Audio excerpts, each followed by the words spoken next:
Hello. Happy Sunday. Hope you guys are feeling good. It is so just chill. Where I stash my character for this music. I'm in Elpis right now, just relaxing. It's so nice. It's nice going to a zone that's just so peaceful after everything that's been going on. It is lovely. I've been doing my side quests in Thavnir, which has been a little bit distressing because the sky is still just raining fire over there, which is not good. It's so like end of times thing, like feeling. So it's really nice to then go here and this is before everything. The world hadn't sundered yet. Everyone is still here. Emmett's here. It's so nice. Everybody seems to think I'm a familiar, which is kind of fun. A familiar of myself, I think. It's nice seeing the world that was before we came. Have I dipped into the role quest yet? Yes, I have. I've not done the healer one yet. I was gonna do it yesterday, but I ran out of time. But I've done most of the one for physical range DPS, which has been very, very interesting. So I've been out in the east with Yugiri and everyone over there. That one has been interesting. Kind of sad to see the old woman. She saw her adopted daughter change into that thing. It's a sad one, but interesting. I've opened up the healing one, and that one also seems like it's going to be interesting because that's obviously is going to be in Yerbania. So that's kind of fun. I've gone to Alamigo. I've met Rauban. I've met the guy, I forget the name of, the one in the wheelchair, which has been with the Scions since we joined the Scions, actually. He was one of the first to join. And now I just forget his name, but he's there. And they're talking about how to help the people feel safe again. So that's interesting. And it kind of feels like that story is going to go heavily into what people do to survive. And sometimes when we're forced to pick a side, we pick the side other people don't want us to pick. But we do it to protect our family. But now that the war is over, those people who sided with the Empire, like not fully sided, but they kind of did, they are now seen as bad. So that's kind of sad. But I think that's gonna be interesting. You enjoy the ranged, physical, healing, and tanking ones the most. I'm excited to do all of them. I haven't gotten most of my jobs up that high yet. Most of them are in the 60s, going into the 70s right now. And I'm kind of trying to get everything up for future lore videos and stuff. Also had great success with a video this week where I just did a silly achievement because that achievement it felt funny to me. So now I have a list of other achievements people have recommended that I'm gonna go do. I think that's gonna be really fun. One of them that I'm gonna try to do this week is I just have to dress up in a variety of different outfits and go talk to Jonathan and Gridania. I'm trying to figure out like how I'm gonna frame it. But basically I'm gonna just hold a single person fashion show for a guy. And there's a special bonus quest if you do all of them this time around as well. Oh, that's lovely. I haven't gotten to that one yet in Shadowbringers, but I look forward to it. I do enjoy how they do this with, if you do certain side quests. Like I had this in Thavnir.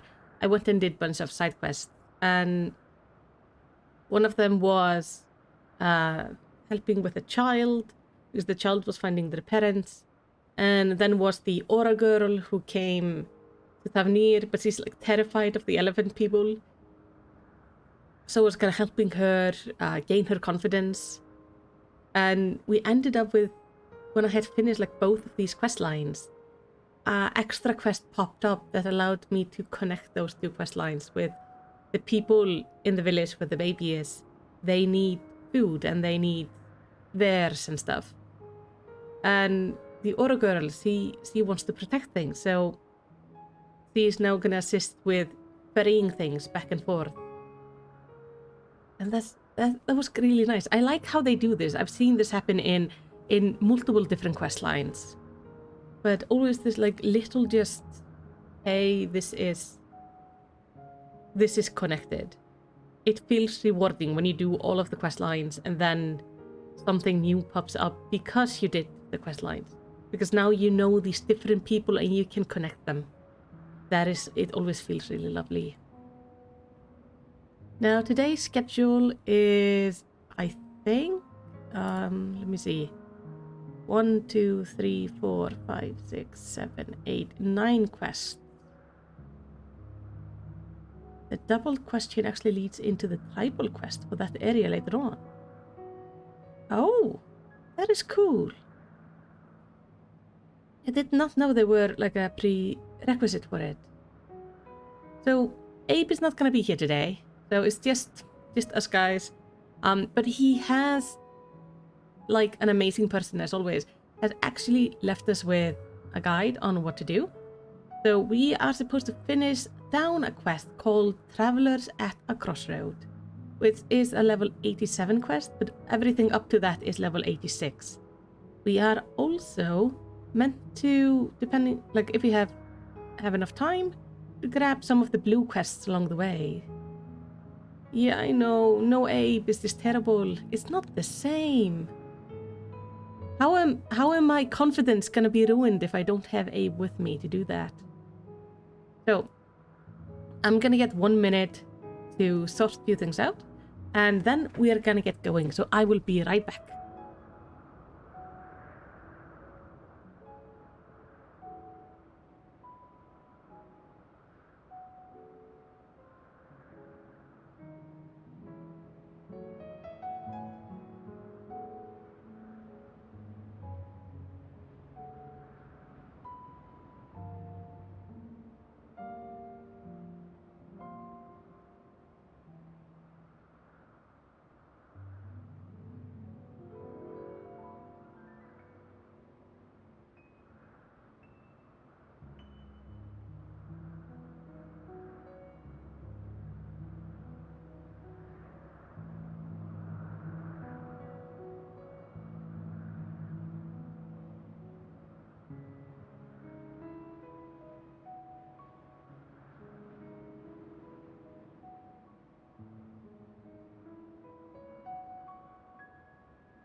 I'm back.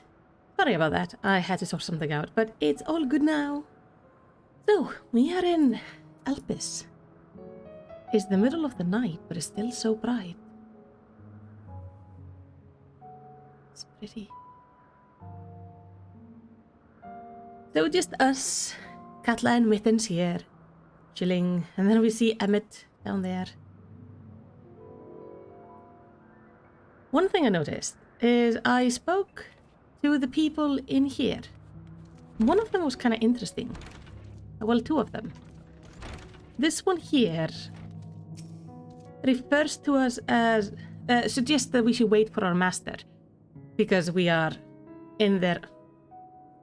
Atlas is showing off all her tail feathers, because in their eyes we are some sort of a minion. Yeah, a familiar. So, but this one is kind of interesting because it says, "Oh, I do wish you wouldn't stare. Does it surprise you to see someone whose visits remains unshrouded?" Kind of indicating outside of this place, not wearing your mask is uncommon. And I do wonder why they all wear masks, because I used to think they all wore masks because they didn't have faces. Because they were these kind of black mannequin-like things. But no, they have faces. So why the masks? And why do some have different masks from others? I think the different masks are because they have individual roles, because Emmett here is part of the 14. And his mask is red, and I think they all have red masks. And depending on their job, like Hades here is Emmett Cells, that's his job. They get distinct masks related to it. In case you didn't know, it's rude to stare. Stop. Yeah, look. He's got like a pretty mask. I was doing, my raiding group went and we were trying to do the Hades fight on extreme. We did manage to do it on hard. We just did that to see the fight, and I had a lot of fun seeing all the different masks, because one of them has like candy stripes, which just amused the hell out of me. Aethelottius with their pretty purple hair. Oh, you have a gift for me. Aethelottius is looking you up and down. Now then, our friend Hermes, aside from overseeing the facility, he also conducts his own research. Chances are he will be at the main observation hub, so let us seek him out there first. Yeah, we're going to see Fandaniel. Attired as you are, however, you stand out a little too much. Our dear Emmett Cells wishes to keep a low profile for his errand, so... Do you know how to make a robe? The basic concept will do. No. No. In that case, Emmett Selch? No. Your whim, your responsibility. You're getting not another thimble of ether out of me. The way he scripts sometimes. You would think he was a nigh bottomless font of magic. That's the most important role in the 14. The treat bringer. They're the ones who bring the snacks to the convocation meeting. Oh, that explains the candy stripe masks. Yeah, they would be my favorite person. I think every workplace should just have a treat bringer. That would be amazing. By the way, I know it's a joke, but just think about the possibilities. You would never hate going to meetings because someone just shows up and gives you candy. Very well, I shall make the rope, but perhaps you can assist. Come, let us search for the requisite material. When we got a new principal last winter, we've had like a really difficult change of management. Right before the meeting where we met the principal, we were all given cakes. I remember that because everyone was in a really bad mood, and they were not in such a bad mood when they went in to see the new principal, because everyone just got cakes, and like the really good cakes. Because we have a home economics teacher who's really good at baking, and she has this cake that she barely makes, like maybe once a year, and she made like a bunch of them. So everybody had cake. So everybody was happy. Those researchers are from the academia and neither. Words of Halmarud. Here to observe the state of the local flora. I wish they would give equal attention to the ambient environment specifically. How much noise they're adding to it with a little debate. Ah. Well. This place is so pretty.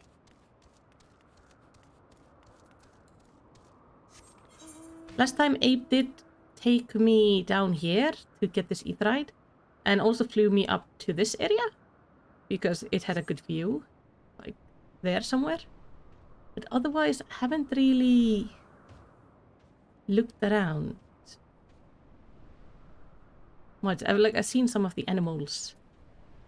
How do we make a rope? I want to make a rope. No means no. Just be grateful I'm even willing to wait. Never change, Emmett. Yes, these creatures should suffice.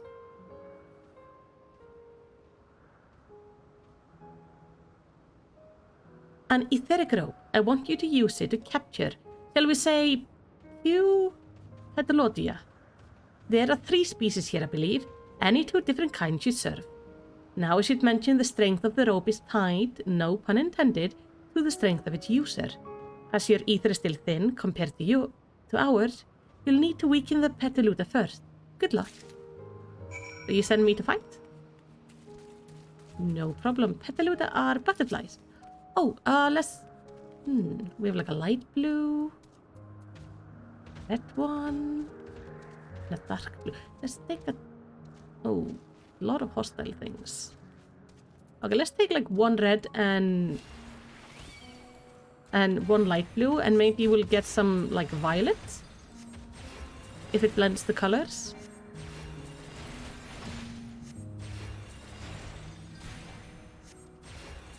I could weaken you. Are you weak enough now? Can I capture you? 1 butterfly.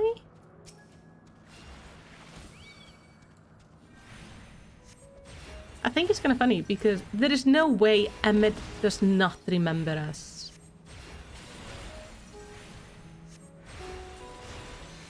So I'm wondering now, when he was mentioning, like, asking if I remember things in the past, was he wondering if we remembered this?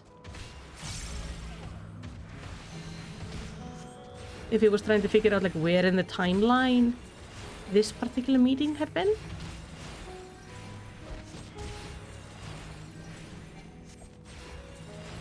Or is this sort of a pocket in time that doesn't change anything? Like, they would not remember this also. Splash. Aha. Oh.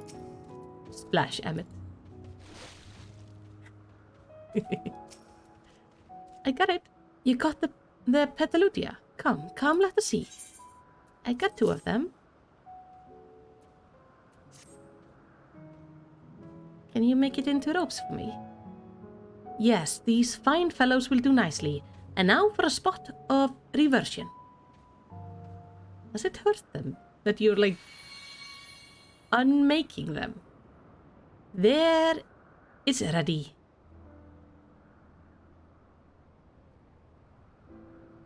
It's nothing fancy, but then we are trying to not stand out. Try it on for size.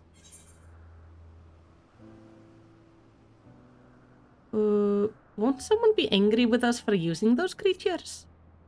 We did just steal a set of butterflies and murder them. Oh, it's fine. There's no one around to tell us off. And besides, we can always make more Petaludia. They need only tiny amount of ether. It may take some effort to get the form and composition right, but anyone familiar with the concept should be able to manage. Well and good to disguise and educate. Well and good to disguise and educate it, but it won't fool anyone who can see worth a damn. Fair point, but at the very least this is spare you an unwanted attention from casual observer.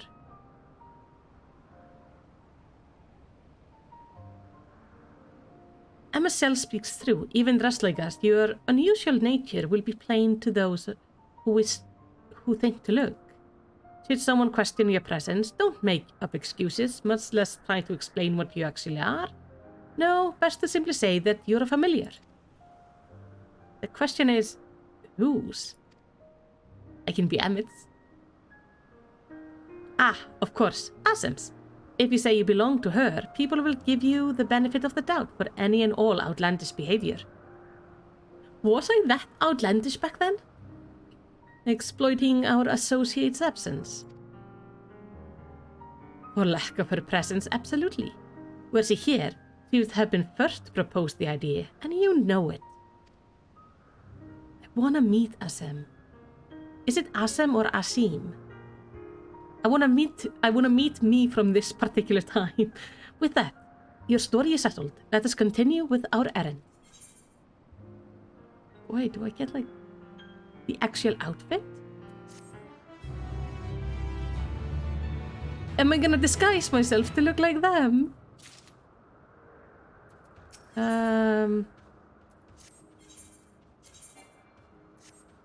Wait.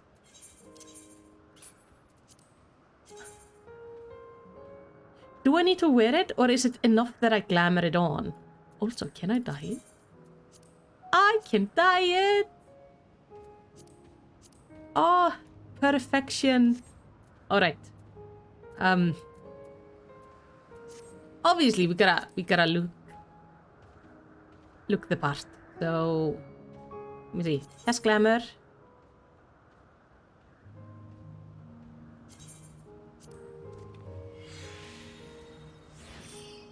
There.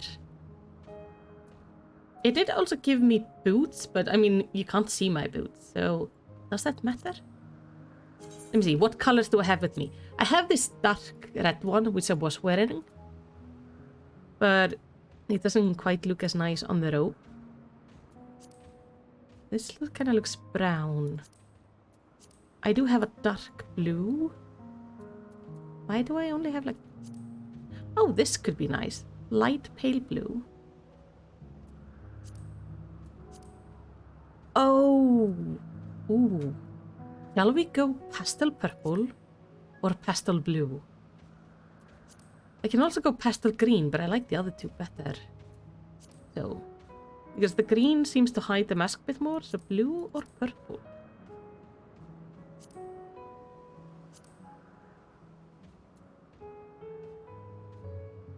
It's not actually required by the game at any point, so no need to worry. Closer to Endwalker lunch, everyone went out of their way to not wear this outside of Elpis, so as not to spoil it. Oh, that's so nice! Yeah, I will try not to wear it outside of Elpis nonetheless, because I think I'm going purple.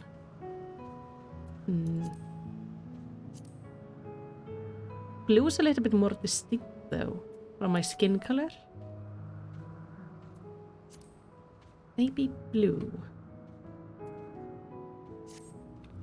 It's like a paler version of their robes.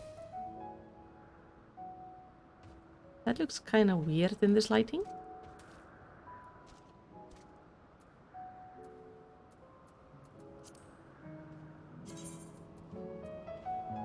How many of these do I have? I have one left on me. I have two of these. So we can take a look. I like this better in this lighting. So we're going purple. If you're ready, let us continue along the path to Anagnorisis? Gosh, these names. The place serves as an observation hub and residence both. Someone there should be able to point us in the direction of Hermes. I look like I'm wearing like cute pajamas. I love it. It's so cute.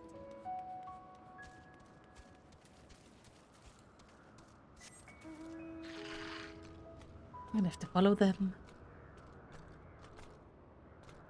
I like that the community actually kind of stood together to not spoil it. It's always funny when I'm wearing something this flowy and then I ride a mount and my dress just fans out like crazy.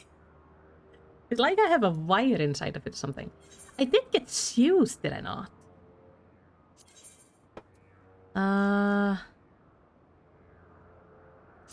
What do these look like? Oh, they're just like super plain shoes. Did I also get pants?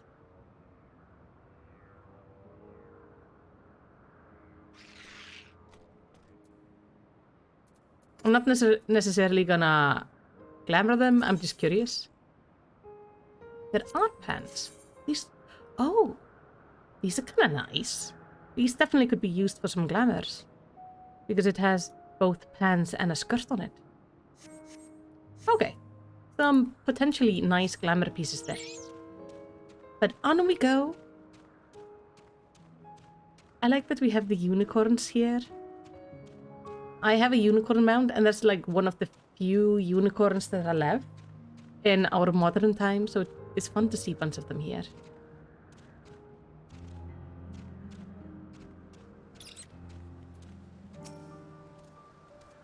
Let's see if this observer knows Hermes' whereabouts. I was wondering what she was examining, but it seems to be the bush itself. Hello. Yes, can I help you? We wish to speak with Chief Hermes. Do you know where we might find him?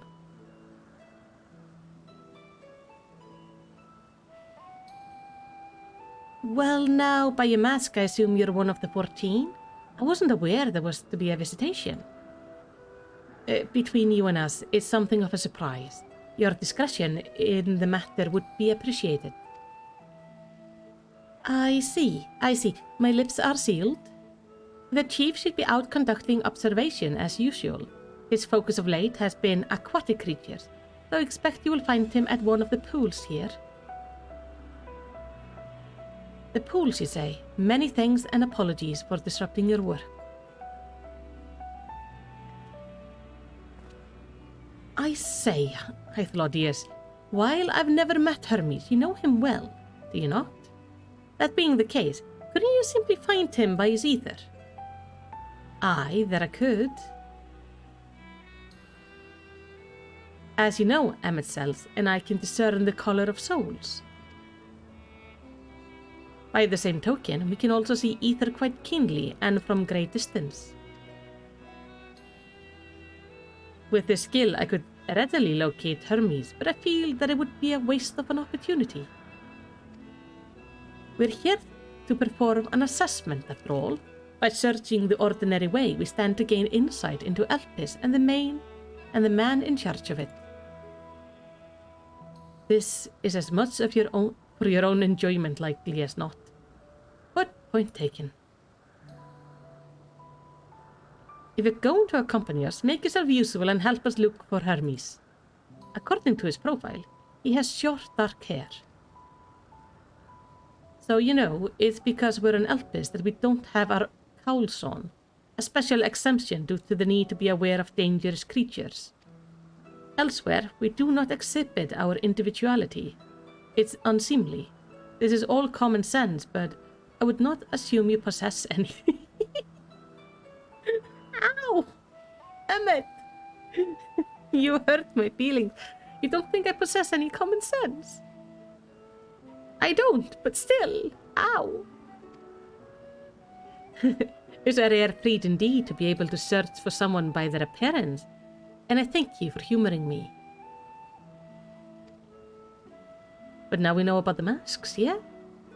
Come, let's find their man.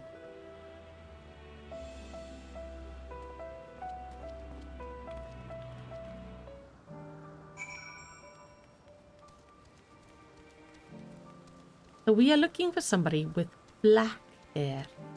Short black hair.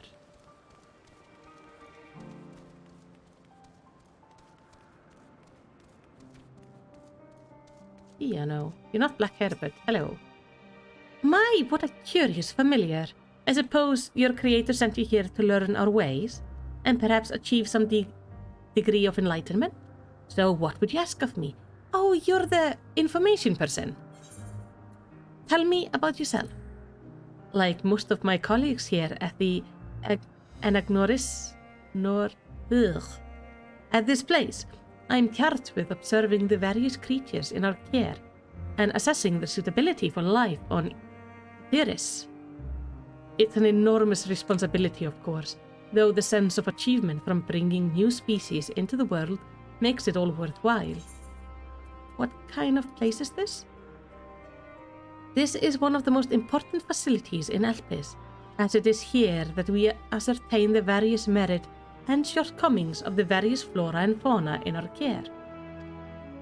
It derives a name from the ethos of the center of our work, that being the discovery of creations through nature. Only by allowing them to coexist in an environment such as this do they reveal unto us the essence of their being. So this is before the unicorns ever went out to the world. That's pretty cool. Let me see. Black-haired individual. There is somebody called Paramons. Hello. Observing voracious predator and the like is an incredibly dangerous occupation, which is precisely why I keep my distance and leave the rest to you familiars. After all, I am far too important to risk my neck gathering dung samples and the like.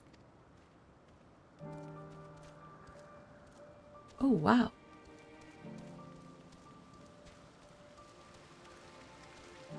I've never actually been able to go this close to them. Hi.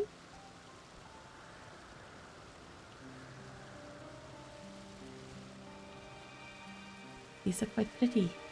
What about you, Thaddeus? For a familiar, you appear quite inquisitive. Perhaps you were created to learn? Well, if there's anything you wish to know, I would be glad to explain. But you don't offer me questions. We have Euclides and with the little bunnies. Ah, they're so cute. There is never a dull moment with the Orei. Their fondness for mineral makes them highly unique, and I dare say they will be no less popular. Like different names for everything here. We're looking for a black-haired person near one of the pools.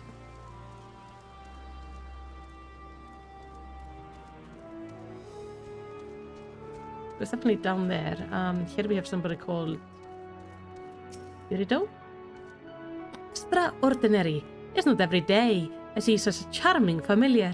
Why, I would much rather observe a pretty little thing like you than all those brutish creatures everyone insists on making. Oh, thank you.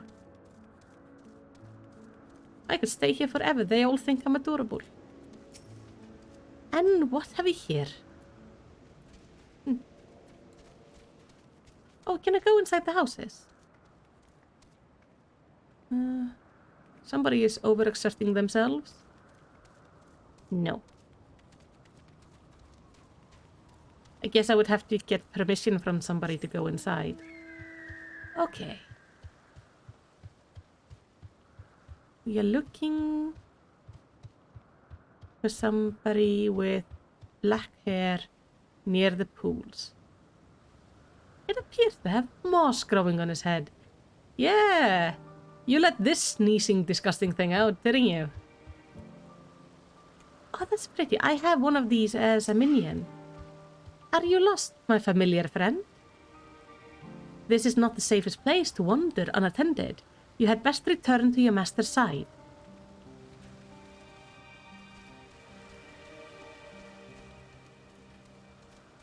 Oh, Ape has one of these as a mount. They look really cute. What shall we do next, my little ones? A spot of sunbathing, perhaps? Oh, he has, like, little things with him. Oh, look at that. That's cute.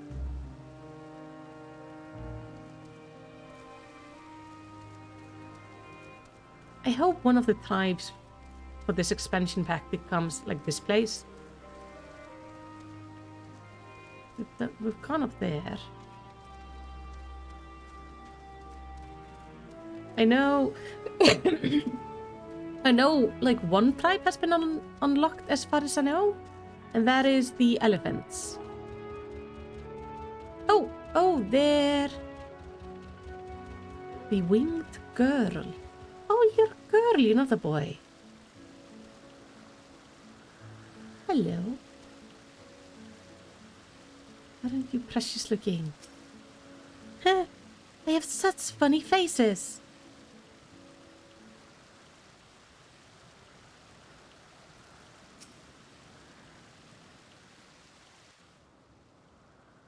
Is he gonna sound the same?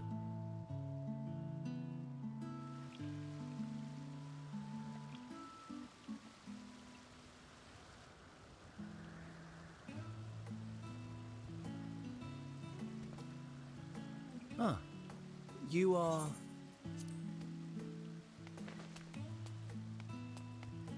Oh. Different. You're different too. You and me. We're alike. Friends. I want to be... Aww. Wait. Please. Wait. Slow down. Think about your words.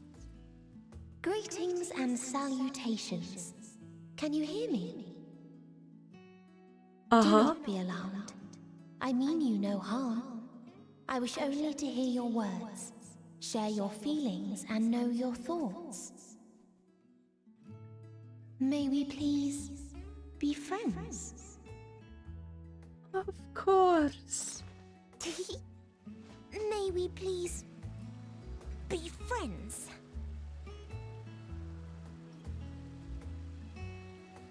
So they can Ah, talk internally, found- like really well, but not... It sounds like she has problem forming the words. Hythlodaeus. It's been a while. Too long, I think. Too long indeed for close collaborators.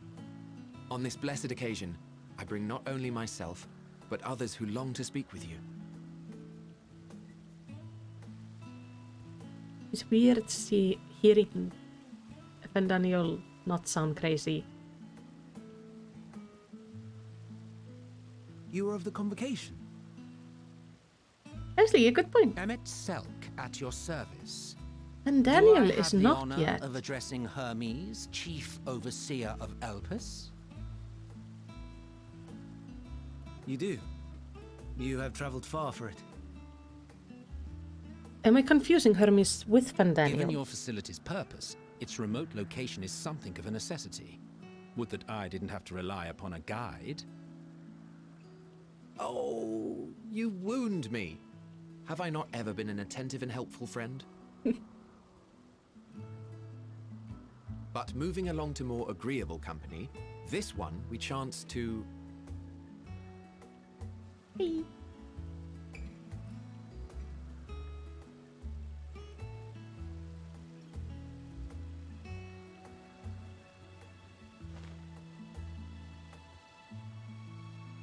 She Well, is you certainly have precious. her attention. Is she one of yours, Hermes?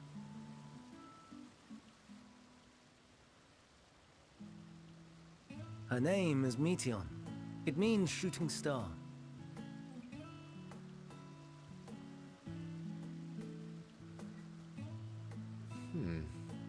If I may make an observation, her ether is terribly thin. I fear she might dissipate at any moment. Nor do I believe you've made a submission to the Bureau. I would remember such a concept if you had. I haven't, as you say. I judged it too early. She's a pet project of mine, still undergoing preliminary testing. But rest assured that I will attend in person ere long.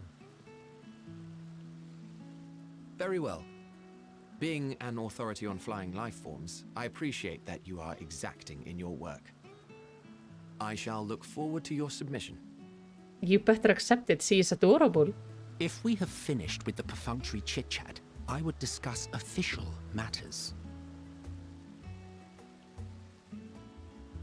By my coming, I trust you already anticipate the subject. I have an inkling, yes. Please wait to the main building yonder. I think this is... I shall join you as soon as I've returned these creatures to their homes. I think this is when he's becoming Van Daniel. What's wrong, Hermes? An amistoma is missing. Oh.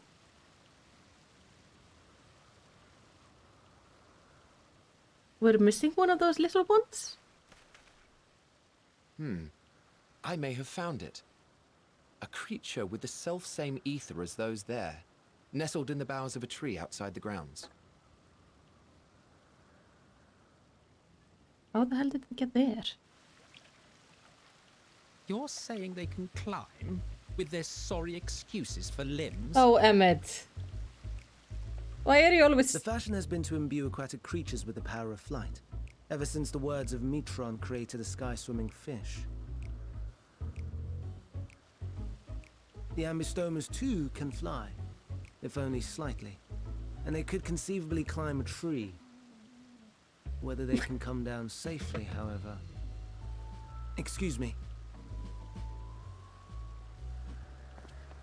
Yeah, you should probably go save it.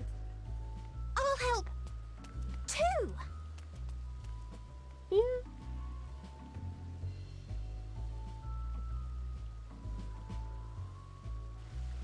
And what are we supposed to do with this lot? I'll babysit. May I suggest we split up? I have a cat who doesn't know what she wants to be. If you would be so good as to assist Hermes, Emmett Selk and I shall keep an eye on these adorable creations in the meantime. Oh. I'm getting kitty hugs. You're also stabbing my shoulder quite aggressively. Oh, I need to trim her claws. Desperately need to trim her claws.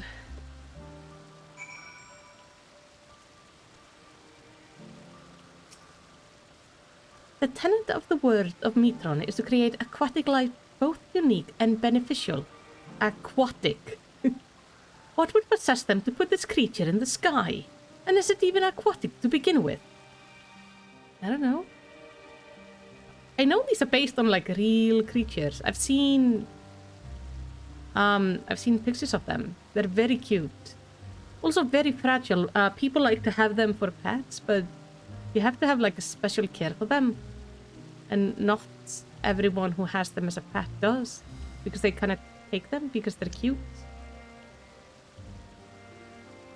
Ah, yes, Axolot. Axolot.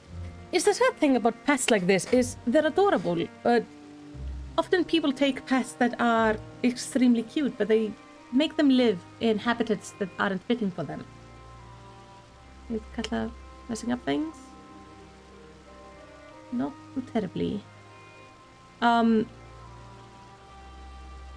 Like, one good example is just people tend to give little children gerbils or like hamsters. But those actually need far bigger enclosures than what people usually buy for them. We often doom our pets to live a very unhappy life. And I know these axolots, they are having that happen quite a bit because they're very cute, but they also need special care. And often people that buy pets because they're just cute don't do the research as they should. It bothers me. Because if you take a pet in your life, you should make sure they have the best life possible.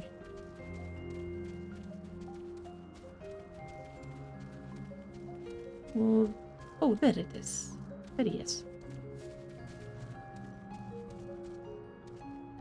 Around Easter, there's always a lot of bunnies giving us pets, which isn't good. Yeah, that's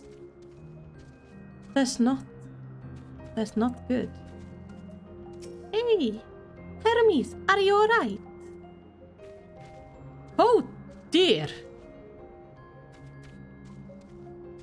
Why are you hanging upside down in the tree? How did this happen? Do you need assistance with getting down? Well,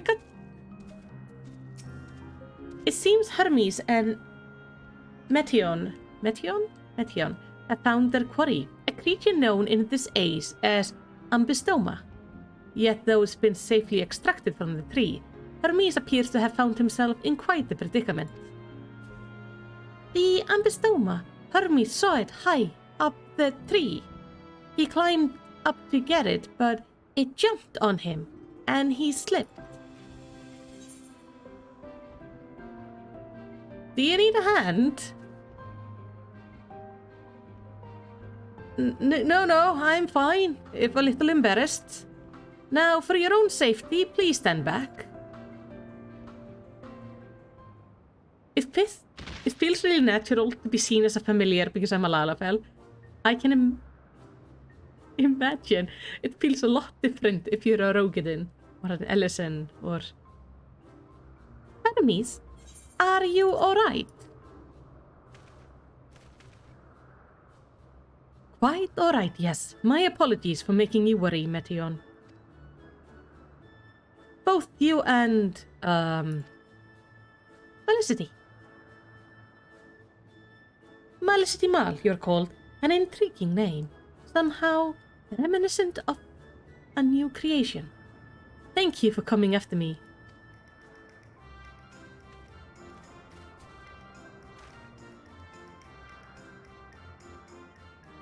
As for you, little one, you must be more careful. Oh, it's so cute. You may be able to fly, but it doesn't mean you cannot fall and hurt yourself.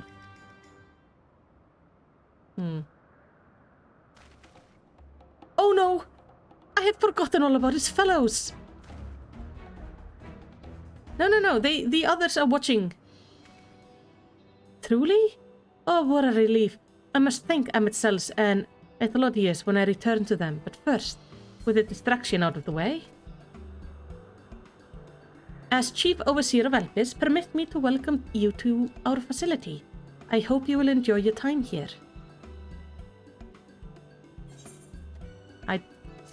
She didn't say anything. I'm just gonna imagine she made like random excited squeaky noises. Oh, you doll. I'm glad they're safe. Hermes and the Ambystoma. Are you gonna give me something? 539. 536. Okay, it's actually an upgrade. Having found the wayward Ambystoma, Hermes is the picture of relief. Well, we mustn't keep the others waiting. Let us return to Anagnorisis. It's an uncomfy name. It's quite a mouthful.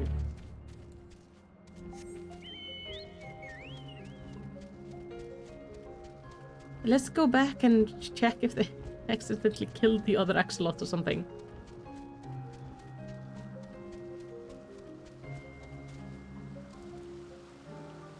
Oh, I can speak to the little thing. Perhaps it's only your imagination, but something in the creature's demeanor bespeaks proud defiance for having gone on an adventure. Ah. Some creations stay outside, others stay at physis, like Ambystomas. Okay, so some are stored in like a storage area. No more errant creation to distract us from matters of actual importance, I trust. It was blissfully uneventful in your absence. The little ones were on their best behavior. I mean, we would expect them to be very well behaved. But maybe take away the flying. My apologies for the trouble. Owing to your kind assistance, all the Ambystomas are safe and well. I will presently send them back to their space, if you would go on ahead to the main building. Upon entering, you will see a table and chairs, a meeting area. We may speak there. Very well. Take care not to let the creature slip away again.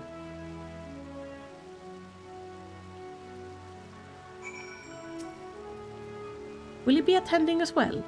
If so, you should join the others at the building. Some creations stay outside. Okay, so she's just repeating that. Are we gonna... There we go. That's as good as I can get for Katla into frame. So we are gonna go to the main building, which I guess is this thing. It looks very British. Just saying, like the architecture style kinda reminds me of like the Tower of London. I've never been there, it's just the pictures. You sell eggs. Okay, nothing. I'm gonna have to level up the fates here, I think. Oh, there actually is a nice meeting area. This doesn't open. This doesn't open. I'll talk to you two in a second. I'm just looking around. And this doesn't open. Okay, so we only get to see the meeting area.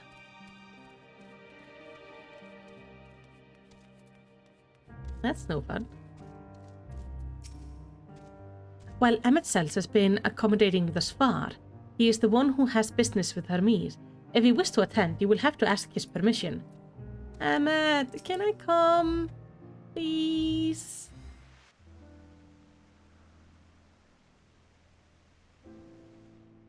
This appears to be the place. And here is where we part ways. Oh. We will be discussing highly sensitive affairs. Only a select few may be privy to such knowledge, and that does not include someone who cannot or will not divulge their origins. Yeah.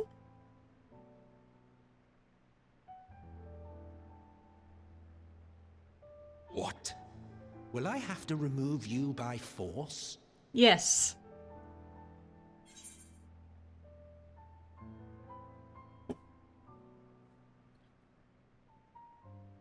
I have important things to say to him as well. Yes, I'm sure your business with Hermes is quite pressing. You may speak with him to your heart's content after ours is concluded. I would think mine is a little bit more pressing. I do not object to her attendance. Hermes, this is highly irregular. Isn't everything here? Perhaps. But I believe she can be trusted. Meteon would not have taken to her so quickly otherwise. Meteon. Like a meteoroid, but Meteon. Moreover, the presence of a third party may help me to maintain composure. You think you're gonna become overexcited? As you wish, then. I get to stay. Behave yourself. Do you hear? I promise. Best behavior. So good. Just like you were when you got to follow me around. Maybe I can just sit and play with Meteon for a bit. Meteon doesn't get a chair? So, it's finally happened then. Aye. Van Daniels declared his intention to step down and named you as his preferred successor.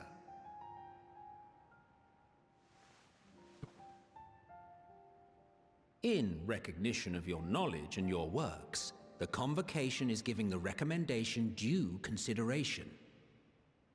As one who does not know you personally, I am to use my impartial eye to take your measure. And above all else, to ascertain your disposition towards the invitation.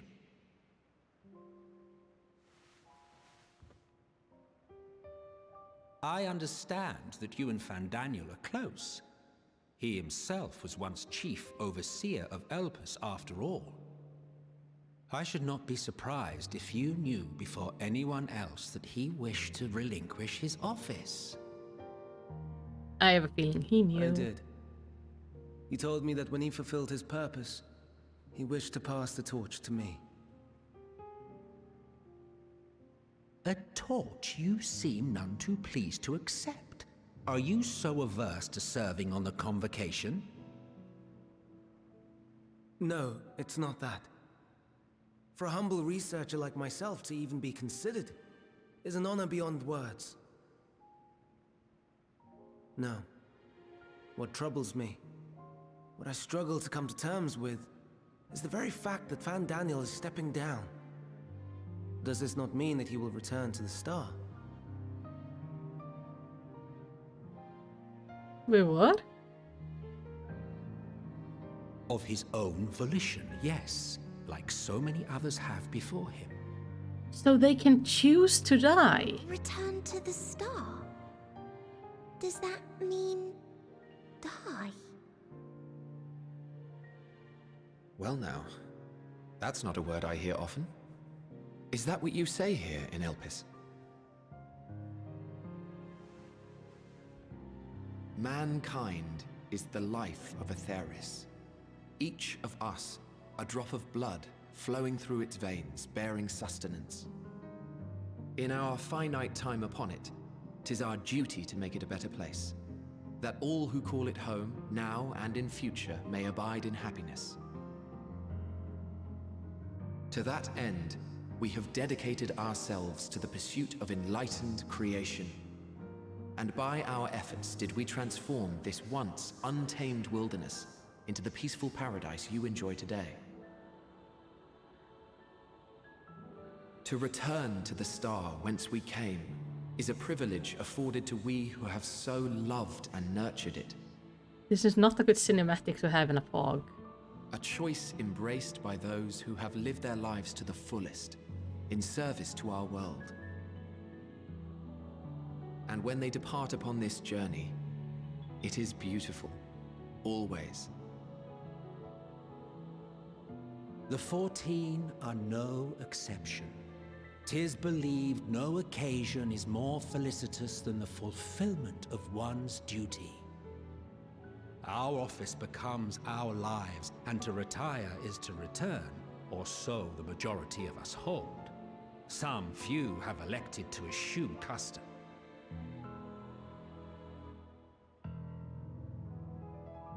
Mayhap you feel Fandaniel's deeds do not warrant his return. Yet you should know his accomplishments as well as any. During his time, he conceived of countless outstanding concepts. And channeling the wealth of experience he attained here in Elpis, he brought forth many new specimens. I know of all this. I do. It's just, I cannot fathom why someone so great and wise, who could still do so much good, would want to end it all.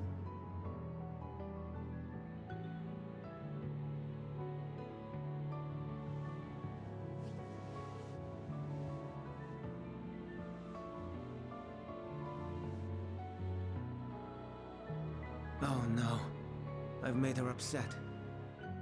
Forgive me. I know I requested your presence. Might I trouble you to take Meteon outside? A change of scenery would do her good. Yeah, of course. She senses his emotions. Well, he's dealing with the death of a friend, even though the friend isn't dead yet, but still. You can understand how it's a painful concept. Most would jump at the chance to serve in the convocation, and yet... Well, I don't think it's the issue with the convocation. I think it's the issue with his friend dying. Don't mind us, my friend. Please tend to Meteon. Meteon, I will take you out in a second. Forgive me. I will make it up to you, I promise. Hi. I'm sorry, Malicity. I didn't mean... a walk. Perhaps we can go for a walk. Yes. We will go for a walk. And feel far better for it. Hermes gets sad when he thinks about death. When others are sad, I'm sad too. That's how I am, how he made me. But don't worry, I'm fine now. Though Why do you come here? To speak to Hermes. You want to learn about Elpis and Hermes? Oh, teach you. I can teach you. We could take turns. I tell you something, then you tell me something. Sounds like fun. It will be. Where to start? Yes, let's talk to Memnon. He should be near to Aetherite. I'm not good at explaining, but Memnon is. So I'll have him explain instead. Meteion is now accompanying you. Keep her at your side in order to proceed with quest objectives. We can leave Meteion behind. Yeah. Let's go and talk to Memnon. He should be near the Aetherite. Okay. She is adorable. I love her. I had seen pictures of her before. People making like fan art and stuff. But I had thankfully no concept of who this character was. So it's quite precious to meet her. I like that she has like bird feet. The Aetherite. Anyone can use it to teleport anywhere. Well, maybe not anywhere. Not to the ground or other isles. For that you need teleporters. Oh, and permission. That makes sense. Hello, you must be Memnon? And what have we here? Though you look like a person, you could easily pass for a toy. I assume you're a familiar like Meteion. Is there something you need? This is Malicity. Could you teach her about Elpis? A newly arrived familiar, is she? Very well. I should be glad to introduce our facility to her. As you know, it is mankind's duty to make the star a better place. As part of this duty, we employ creation magic to bring forth new life. However, we cannot simply release our work into the world, for it would lead to chaos. Any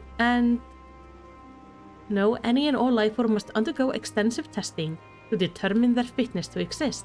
Testing which is conducted here in Elpis.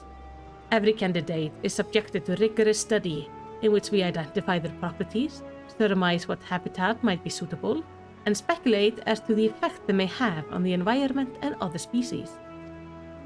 Should it be judged a beneficial addition to the star, it will be allowed to take its place in the world. The two of you too were created with the hope of making the star a better place. So heed your masters well and be good, do you hear? We will, Memnon, we will. Thank you for the lesson. You had a turn, now I get a turn. Alright. Where did you come from?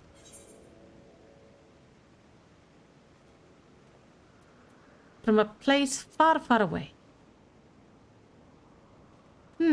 Then I probably don't know it. I don't know much about other places. But this place is important to you. I can feel it. Oh, my power. I haven't told you about it. A creation. Let's find the creation. One not being watched. Then I'll explain my power. Alright. We've done this talk about the Aetherite. Let's do... There's another one down here.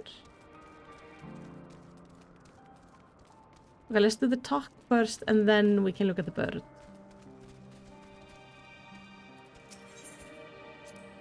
Spriggans? What are spriggans? These things are spriggans. Oh no, we call them orei. If there's many, if it's just one, we say oreas. Though they're cute, they can be naughty. Sometimes they run off with a concept crystal, and Hermes has to run after them. Still, they passed the test and came into creation. Oh god, it's you. Why is it always this bird? It's now in my room in the Crystarium, by the way.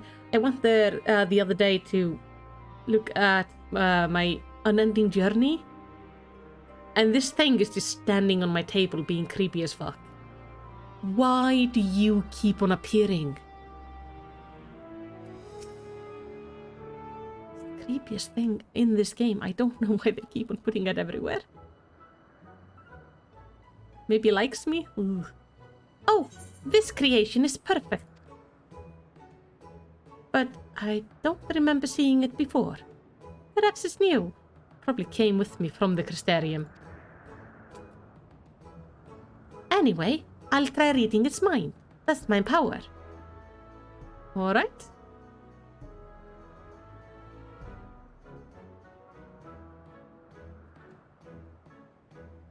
Does it have, like, thought?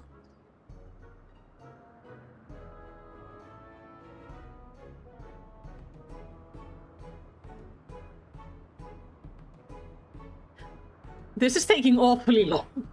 I can't read it. Or maybe there's nothing to read. Wait, please wait. I'll try again with you this time. Sure. That might be slightly traumatic though, for you. Greetings. Can you hear me? Yes. This is my power. I can read the emotions of those around me and project my emotions to others in return. I'm not actually speaking to you in your mind. Rather, you are converting my emotions into words and intention, a process performed subconsciously by intelligent life forms. This ability is vital to my mission, for it allows me to interact with intelligent beings, even should they communicate via unknown language or other non-verbal means. As a consequence, I am clumsy at speaking. Yet though I struggle to express myself in this fashion, Hermes wants me to speak as much as possible, for everyone has thought and feeling that they may wish to hide. I harbor an affection for you, one that is difficult to define. Aside from the fact that you share common trait with us, your thoughts are complex, prismatic. They draw me in and leave me wanting to know more. Out of respect for your privacy, I will refrain from using my power when speaking with you. Nevertheless, I want you to know that I wish to be your friend.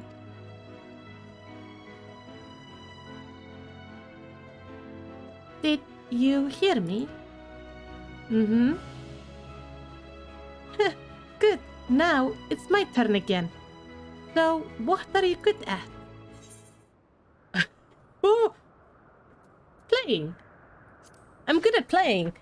I'm good at playing games. Playing? I'm still not sure what that means. Hermes says, let's play, but then he goes for a walk or looks at creations. It's fun, but not different from work. Bird has moved. Jesus. I think we might be bothering it. I think everything bothers it. Let's keep going on. We'll go and see Yuanthi next. Yuanthi next. He's usually in a small building, one on the west road. Sounds like a plan. Let's get away from the bird. Hello.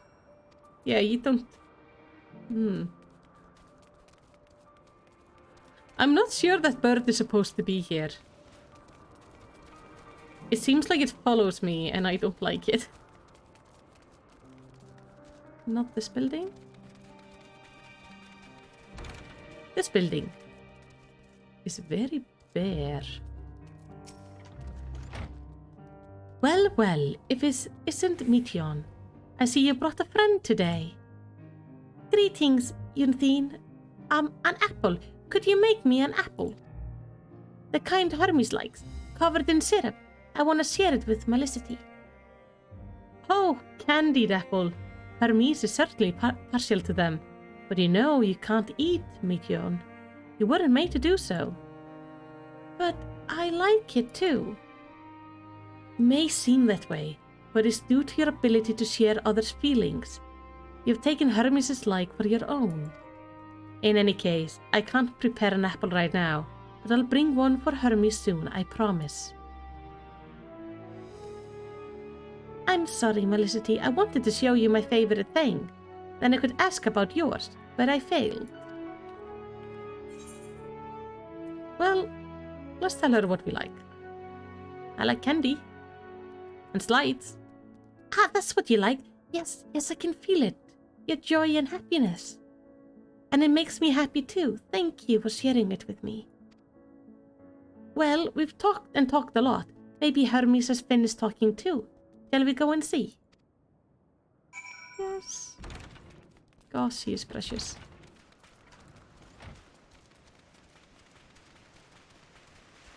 I hope we get to interact with this character more. And if anything harms her, I'm gonna get really pissed off. Ah, excellent timing. It was a refreshing constitutional, I hope. What? Back already? Pity. A bit longer and we might have snuck away without you. Thank you, Emmett. You always make me feel included and liked. There you are. I can see the fresh air has done Meteon good. Melicity wanted to learn about you and Elpis, so I taught her. About this place, about my power, about your favorite food. I'm not sure if the last one will be of any use. But I do appreciate you keeping Meteon company. While you were away, I finished speaking with our guest. Finished? Hardly. You requested time to consider the invitation, so we have no choice but to occupy ourselves with an inspection of your work. My apologies. It has been decided that Emmett Sells and Hythlodius will accompany me and attend to my duties. If you wish to learn more, perhaps you would like to come too. I'm compelled to remind you that she is in no way associated with the convocation. We simply chanced to meet at Why are the names so bad here? Propileon? Sheesh. There is no guarantee that the matter we discuss will remain private. I do not mind.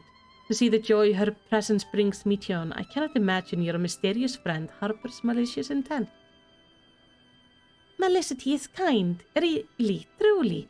She taught me as much as I taught her.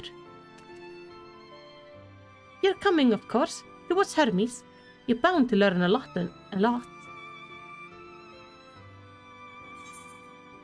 He is so precious. I also get a new chess piece. I am curious what it's gonna look like. Please be good. I would like to get her chess piece, by the way. Hers is super pretty.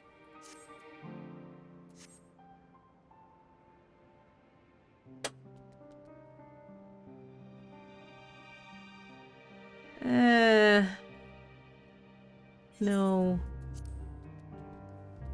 Is it better if I dye it? No. Nice. I can't put on my basic glamour. As everyone can see through me anyway, I'm just gonna wear the basic outfit. Where did I put it though? Here. Oh yeah, I put it here, but then I need to glamour over my new chest piece because I haven't updated the thing. Where is my...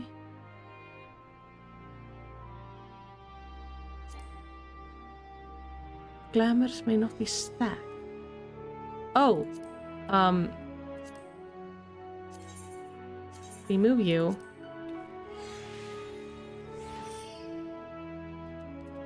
And then I can glamour you, right?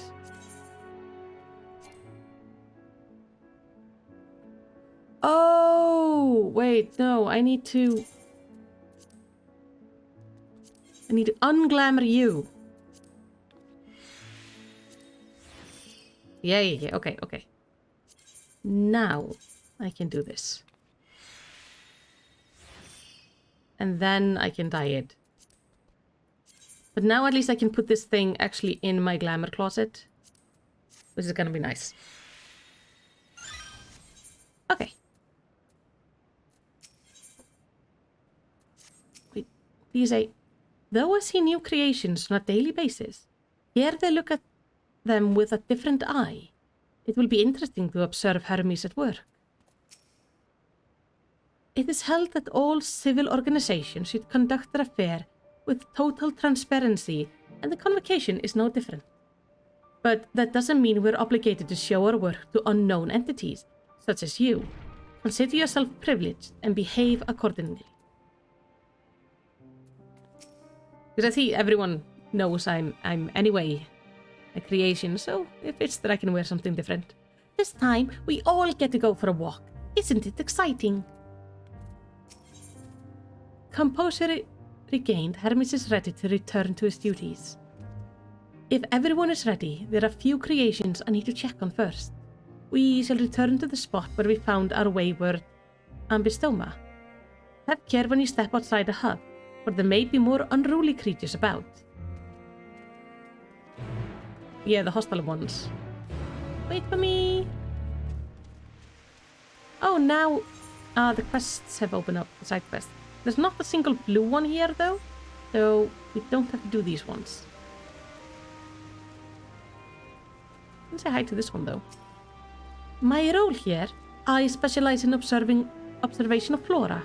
Some of the larger species, such as trees and so forth, continue to grow over the course of many centuries, which requires a great deal of patience on my part. Thankfully, I'm quite content to spend my days in these idyllic surroundings. They seem to have really long lifespans. Yeah, I quite like this outfit. After I got this chest piece, I played around with it a bit. And I just haven't gone and updated the glamour. But I'm supposed to have this and like a nice bracelet as well. Ah yes, the Eantine Petaluta, one of the newest species of the ever-popular butterfly. You're still bothered about your robe? Don't be. The few specimens we repurpose won't be missed. But we killed them, though. I'm not bothered about us stealing the butterflies. I'm bothered that we murdered them to dress me. That's the bother. It's kind of disturbing how they don't see them as living things at all. It's like, oh no, we just took them and killed them. But it's okay. Nobody saw it, so we're not in trouble. We can easily make more of them. All women vigor now. When we were discussing his nomination, he was melancholy incarnate. So beautiful, Petalutia. I hope they make it into the world. Okay, now I just feel wrong not wearing the robe. Sorry. I have to wear the robe because I feel really bad that I murdered a bunch of butterflies for a robe that I don't have to wear. I'm gonna keep the purple though.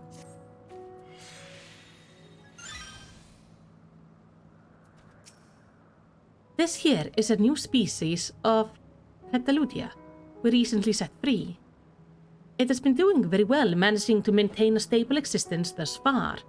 If it can see its observation period to the end without issue, we shall release it onto the world. Tell me, do you know the difference between living being and arcane entities? No. It's the presence of a soul, if the soul isn't something you can choose to have at will. No, it's the manifestation only in those beings whose form adheres to the laws of creation, that can endure on their own. Beings that do not fulfill this requirement, such as those spontaneously born of magic or natural phenomenon, do not have souls. No matter how much it might resemble flora or fauna, if it lacks a soul, then it is considered an arcane entity. But do they feel? Think, like, are they sentient? So you see, it is not for mankind to decide what is living. A domain lies beyond our manipulation, and it is hubris to assume otherwise. But come, let us head to the nearby beacon. I've received a report that arcane entities have gathered there.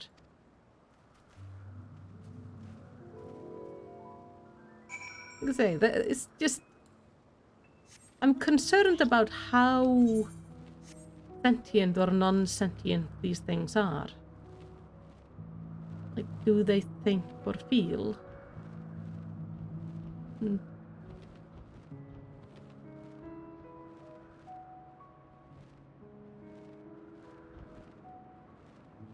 Yeah, that's... I'm not okay with the whole butterfly murder.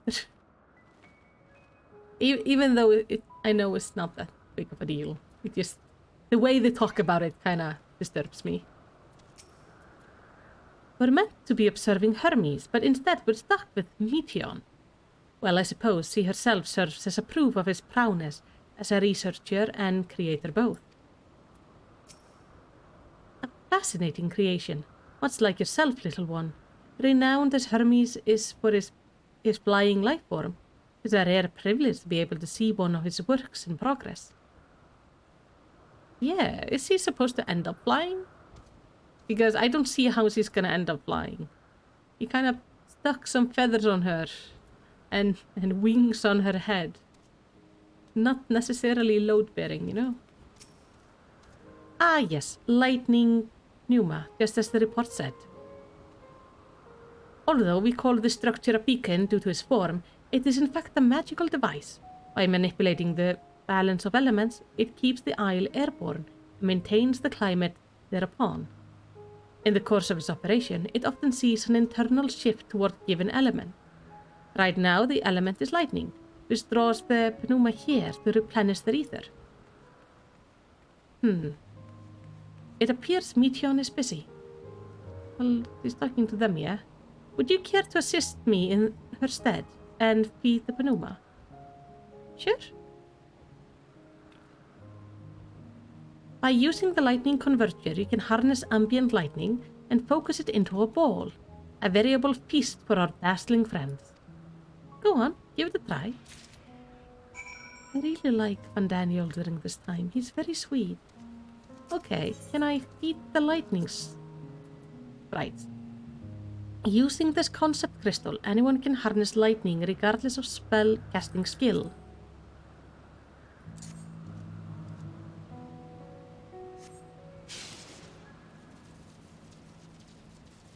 Alright. And do I just have to make these at the right place?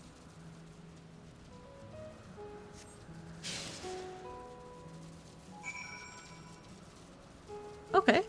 I guess they will go eat when they wanna.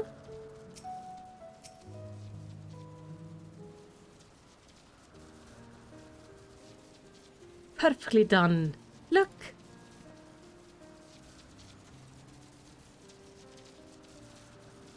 See how they gather to feed? How they express themselves through their action despite their lack of words.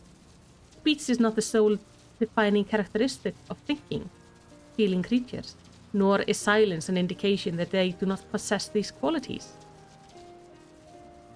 Be it a soulless arcane entity such as the pneuma, or an ephemeral life form such as the Petaluta. I knew they were a life form. We killed a living thinking being. For clothes. All seek to perpetuate their existence, to survive. Is Meteon a living being? I feel like a living being. A good question. I can answer it from a theoretical standpoint, but it ultimately falls to the Bureau of the Architect to pass judgment. Those with the exceptional vision, such as Ethlotius, may be able to ascertain her true nature. But to me, it doesn't matter. She is herself, and that is all I need to know. Amethyst is giving up. Oh, you finished already. I'm sorry, I was in the way. No, not to worry, my dear. They missed nothing of note, and we still have plenty of work for them to observe. Next, we will head east to the Morning Dew. I need to speak with some observers there.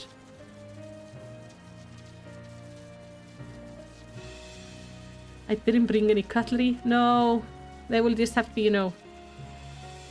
I don't know how they eat. How do these things eat? Osmosis? Has to be. Something like that. Where are we going next? We are going out to that island. Oh, definitely a different thing. The Amitian feels like a person.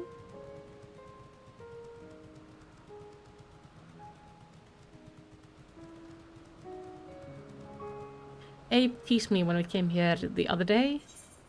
Yeah, he flew me out here and up here. He teased me because I stepped out of the way for this person on the stairs. But I just don't want to run into people, even if they're not solid. Ah, this fellow has been the talk of the Bureau. The combination of a carefree aspect and endless rows of fangs is strangely charming. Alright, I'm gonna take your word for it being charming. Was there a guiding theme or any method to the madness that is this random assortment of features? No, but I know it's gonna be like, this thing is gonna pass the test. I have one of these as a mount. It's adorable, but beware its sneeze. Hermes went flying once.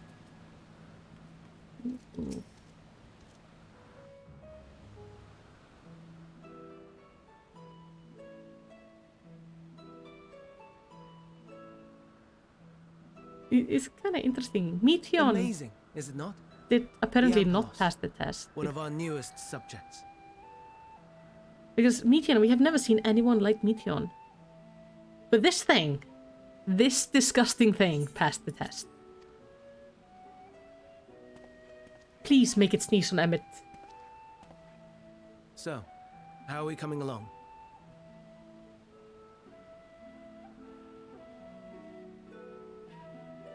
Like, that would be the best thing ever.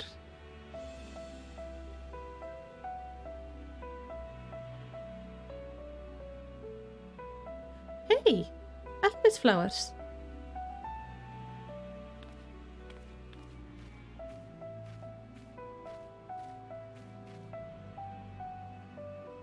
Maybe I can just take one to replace my own? This place is Elpis. Those flowers. Elpis. Yeah. Entelekis. Like me. As in they feel emotions? They are a product of Elpis, and so named for their birthplace. A happy accident, born of the hands of a former researcher who loved beautiful blossoms.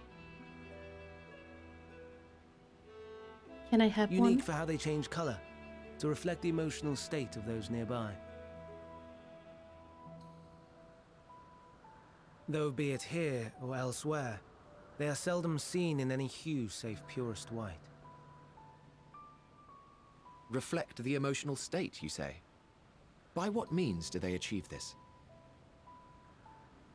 In creation, there exists an energy wholly apart from ether, one driven by emotions. In like manner to how we manipulate ether, this flower is subject to the influence of said energy. So the elephants were right. While it has no will of its own, it is sensitive to the prevailing emotion in the vicinity, and reacts by altering its color and vibrancy.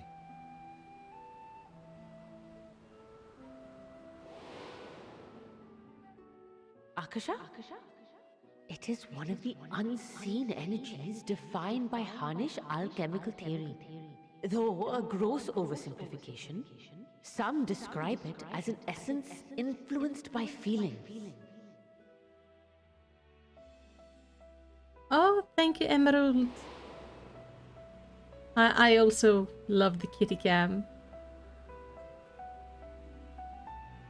It's always Akasha. really fun. Though I'm not familiar with the term, your description suggests it is the self-same energy. Dynamis, we call it.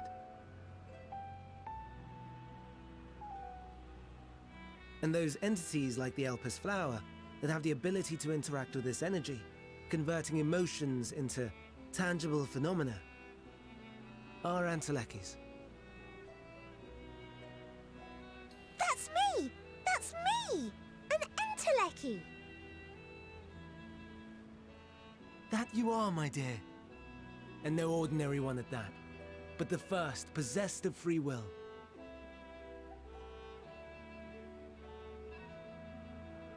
Wait. A form of energy other than ether? Dynamis? I've never heard of such a thing. Hardly surprising. Dynamis cannot be seen, much less felt. And though its existence has long been theorized, we had no proof until the flower's serendipitous creation. What's more, Dynamis is far weaker than ether. Under normal circumstances, its effects are drowned out by the latter. On account of which, beings comprised of and reliant upon the ether, like you and I, are unable to make practical use of Dynamis. 'Tis a truly esoteric thing, known to but a select few scholars. Intriguing. Then, given the limitations you described, why create Meteon? Well, they can talk to the beings that can't talk.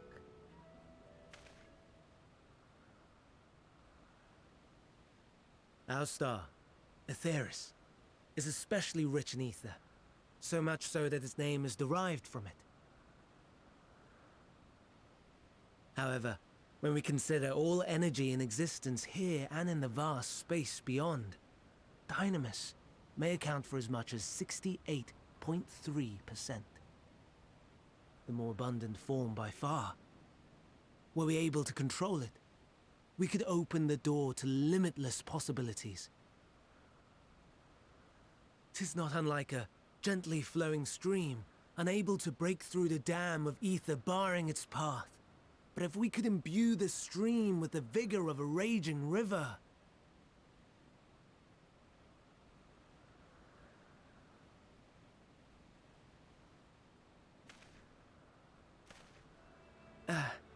Not that I have such grand ambitions. Nay. I merely wish to create a being that could traverse the great expanse.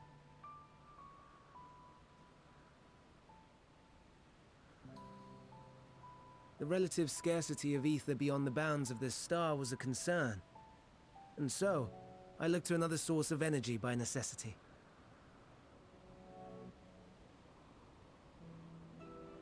That's why her ether is so thin. That being Dynamis. No wonder her ether is so thin. Precisely. Yours is thin too. Like an Enteleki. Like me. So... are we the same? Entelekis? No. Because I'm split apart.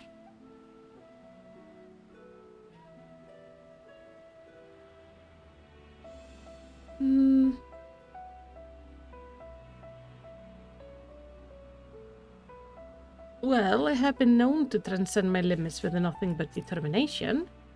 Maybe I am. That sounds more akin to the desperate flailings of a wild beast when facing imminent death.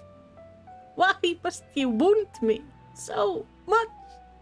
A deficit of ether alone does not an Enteleki make. It would, however, make it easier for you to interact with Dynamis. And limited though its influence may be, this quality could prove the difference between victory and defeat. You do well not to underestimate it.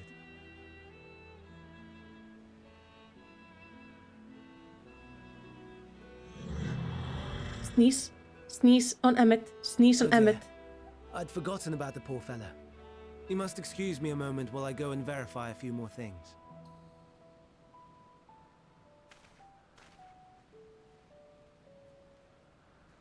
Oh, it would be so funny to see him sneeze on Emmet. But yeah, Emmet always knows what to say to make me feel better. He is cruel. It can be very cruel.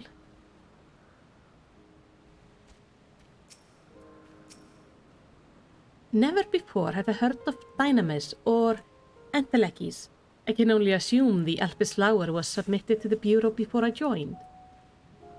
Or it wasn't submitted at all. There's always a possibility. All appears to be well. This shouldn't take long. Entelekis or no, we are friends. In thinness. I've seen friendship made of stranger things, so why not? Emmett Cells appears to be deep in thought. Not that I or anyone else would be able to make use of it, even if we knew. But it irks me to discover there is an entirely different form of energy, and no one told me. That personal annoyance aside, Hermes' knowledge is undeniably impressive. Given that there are none among the 14 who specialize in the Celestial, he would be a welcome addition.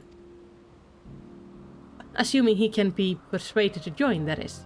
I still can't understand his hesitation. Why did you join the convocation?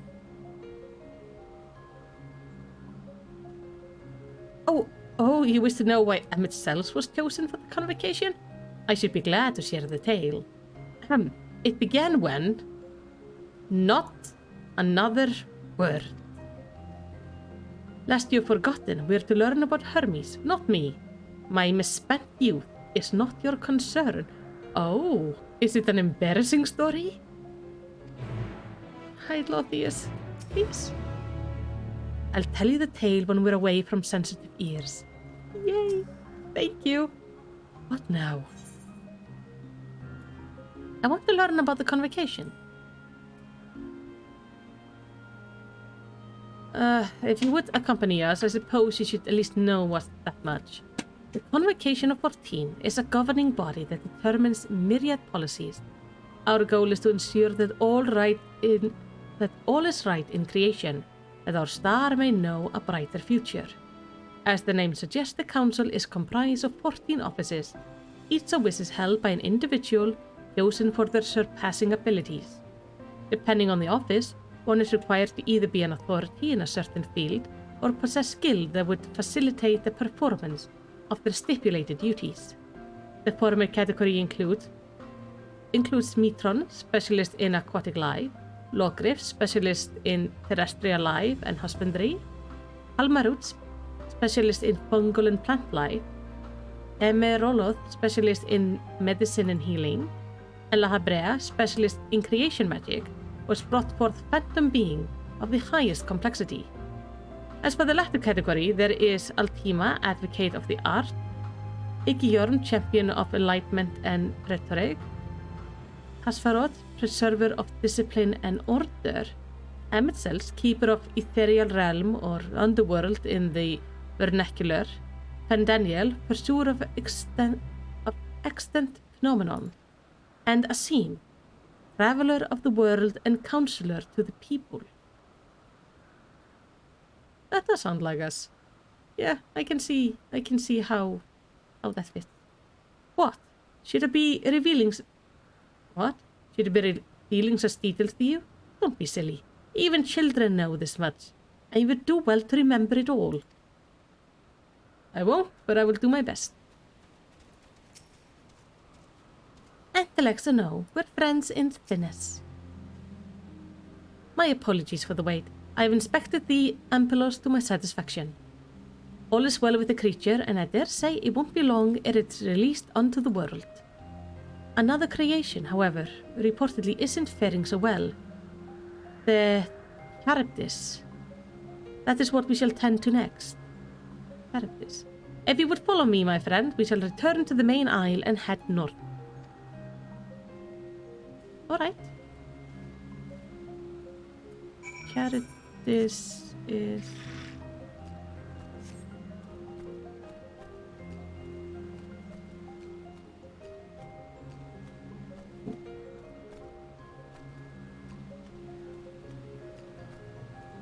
It's interesting that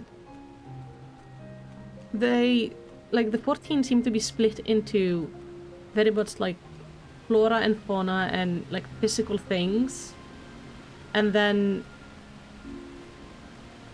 more not physical things. Oh, these things are also gonna make it. I met these things. They'll be fine. A serpentine bird or a winged snake. There's a slight difference in etheric balance between these characters. By this, it may be assumed that they aren't the original creations, but their offsprings. Huh. What? Oh, forgive me. I thought another member of the convocation had come. This is turning out to be an eventful day. Why is the one blue and shiny? That is a good question. You love the scenery in this game, Emerald? Me too. It is so pretty. I understand there's a problem with one of the carabits. Aww. You are just an absolute doll, you know that?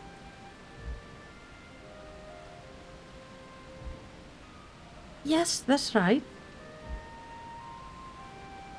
As you know, the Cherubit is based on a sea creature. Owing to adjustment to enhance its affinity to wind, it is capable of flight. The specimen created from the concept could all fly without issue, but a problem arose in subsequent generations. This third generation creature was born with an etheric balance leaning strongly towards water. Its aquatic origin reasserting itself, it would seem. The result being its affinity to wind is diminished, and it cannot fly. No matter what we try, we cannot get it to rise even the slightest bit. For such chance to manifest is in so few generations, I fear they are too unstable, flawed. With your permission, I will reverse the creatures and recommend to the Bureau that the concept be revised. With its etheric balance leaning towards water, the Charybdis would indeed struggle to manipulate wind. Yet it is too early to conclude it cannot fly. Having failed at first, it may simply have developed a fear. I shall transform and fly with it, helping it to manipulate the wind until it finds its wings. What? You needn't go to such lengths. But he cares about it. He sees it as a living being. You don't know? Of course not. Transformation is an art in which one manipulates a vast quantity of ether to construct another body around oneself. In practice, this allows one to assume any conceivable form and thereby transcend the limit of one flesh. Yet, convenient though it may be, transforming in the presence of other is considered vainglorious in the extreme, as uncouth and unseemly as running about ropeless. Shameful. Am I to understand you make a habit of this? Nothing of the sort. It's just that when transformed, I can wield the wind and fly. It may seem excessive, but what is our shame next to the lives of these creatures? They deserve a chance, and we owe it to them to do all in our power. Be that as it may.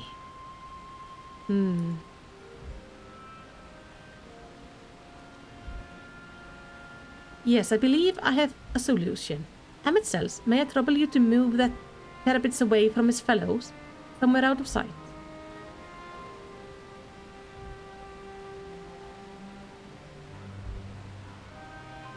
Meanwhile, I would like the rest of you to help me prepare here. What mischief are you scheming now? That's exactly what I'm thinking. Like, what are you plotting? No mischief, I assure you. I would spare you the need to report to your colleagues that Hermes committed an indiscretion.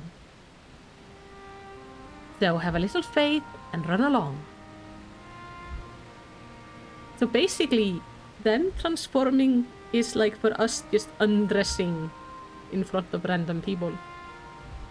I trust you don't mind.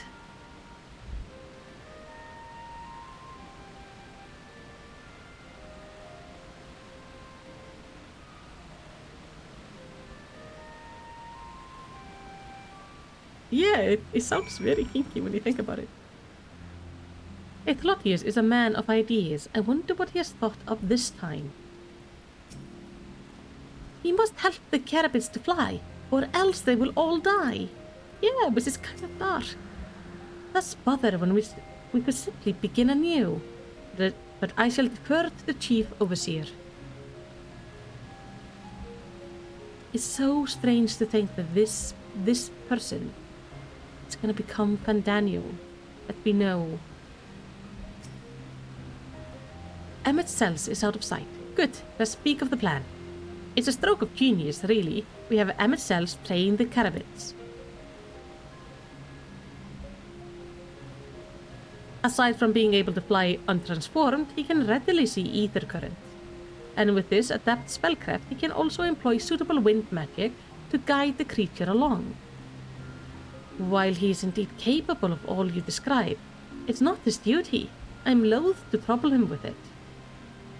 Don't be. As I mentioned, it would also be for his own sake. With that settled, let's begin at once.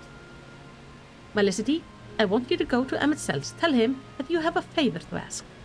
He will be disinclined to cooperate at first, but you mustn't be discouraged. With our friend, the trick is to be unflaggeringly persistent. Off you go now, and good luck. Okay.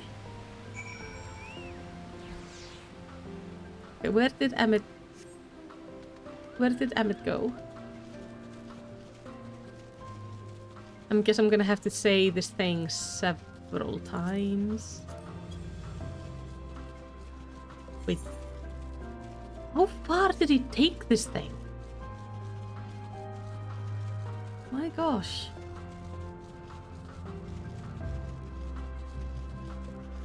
I do love that, you know, after all the bother he caused me, I now can show up and bother him.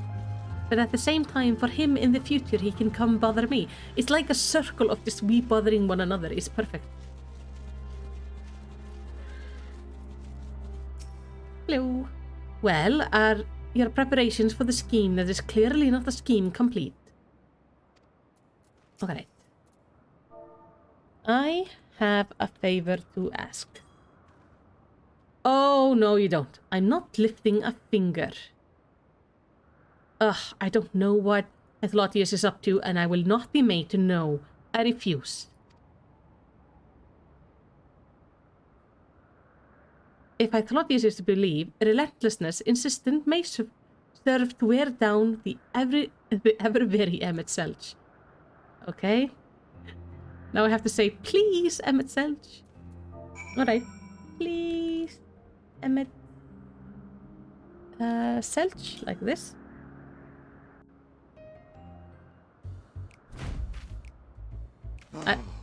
No, no, no. You are not foisting this nonsense on me.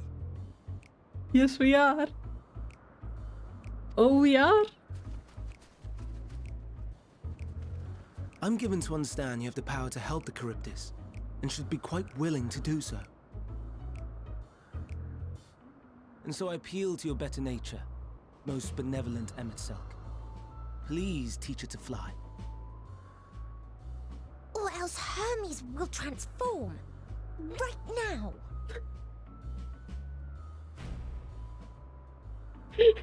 They're basically threatening him with nudity.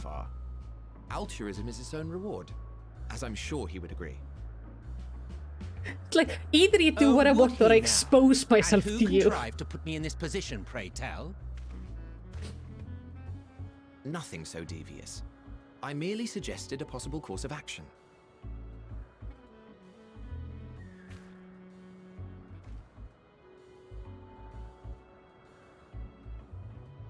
Please, Emmett Selk. Please.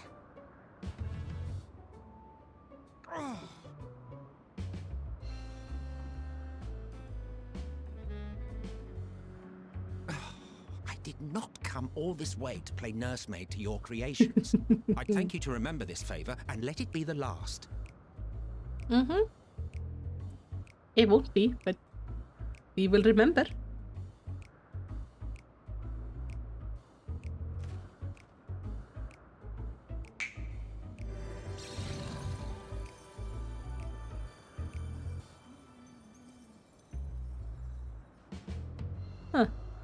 I will aid it once it is taken to the air. It falls to you to shepherd it skyward.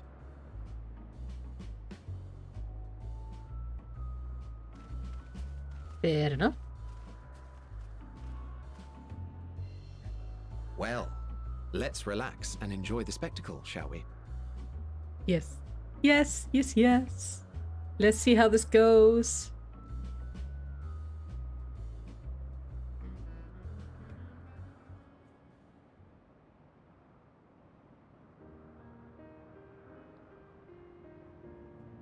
You were wondering why Emmett Selk joined the convocation. Truth be told, he wasn't the first choice for the office. I was, on the strength of my ability to see ether. But I declined the offer. For though my vision is exceptional, I am pedestrian in all other aspects. Worse even, quite abysmal when it comes to manipulating ether, for example. Couldn't transform even if I had a mind to do so. What good is the ability to perceive a problem if one cannot act to address it? Emmett Selk has no such shortcomings. He excels in vision and manipulation both, the latter to an extraordinary degree. If there is a mage more powerful, I do not know of them.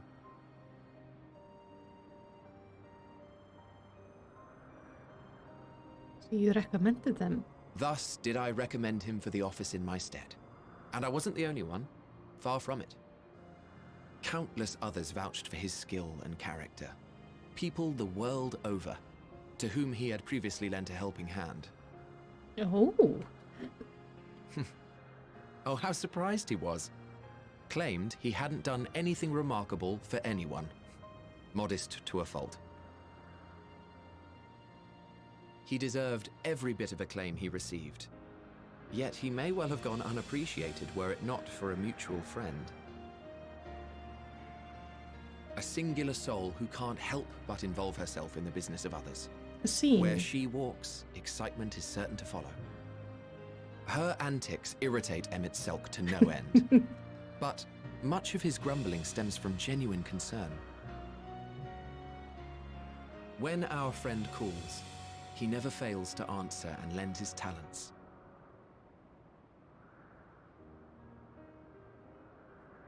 And in the course of doing so, he himself came to be recognized and respected by those around him.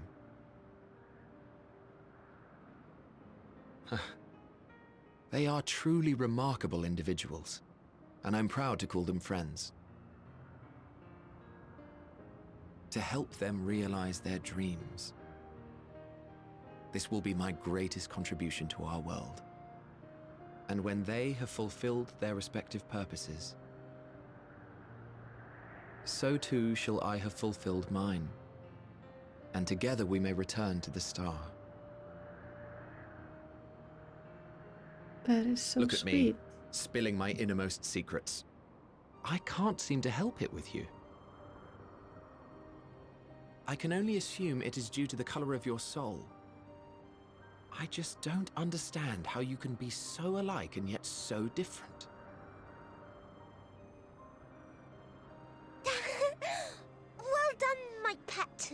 Well done! Is it flying? Oh, look at that!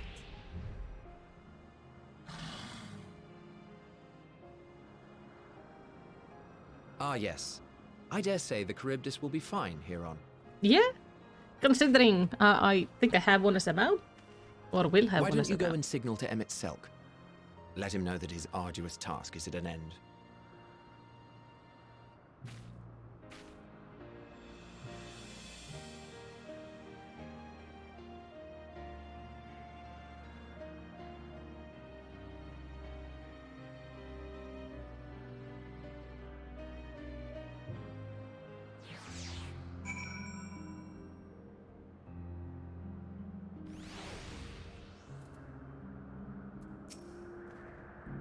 If I didn't know better, I would say Emmett Sells is enjoying himself.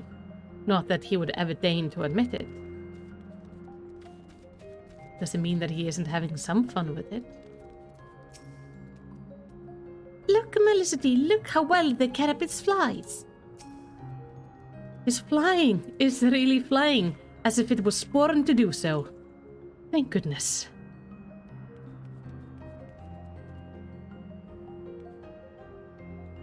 Oh, I just have to wave. Wave.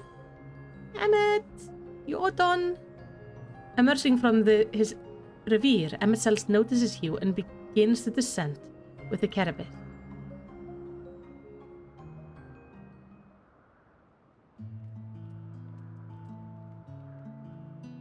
Oh, the music here is so peaceful. Like, this tune is always so nice. It's the tune of, like, everything is just kind of nice and good. I have no words to express my gratitude. Thank you. The carapace has learned to fly.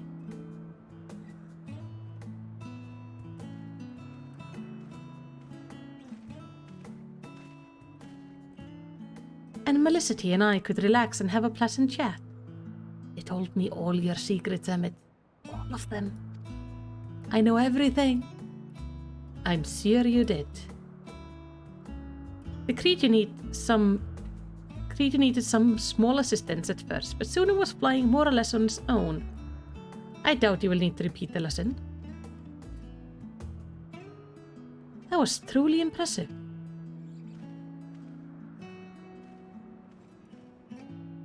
I witnessed it all from afar. The carapace flies. Yeah, no need to massacre its entire species. Indeed, with this, we've proven that even a creature with skewed etheric balance is capable of flight. Though we have to achieve this, the carapace is a herd animal that may well aid their struggling kin in like fashion, if and when the need arises. Keeping this in mind, I bid you continue observing them. If that is what you want. But if I may say so, rather than hoping an idealistic possibility comes to pass, would it not be simpler to have the concept adjusted? That way we would guarantee that anomalies such as this specimen are never born in the first place. These creatures are already here. We will spare no effort to giving them a chance to survive. Exactly. We don't throw away something because it's not perfect. As you wish, Chief. As you wish.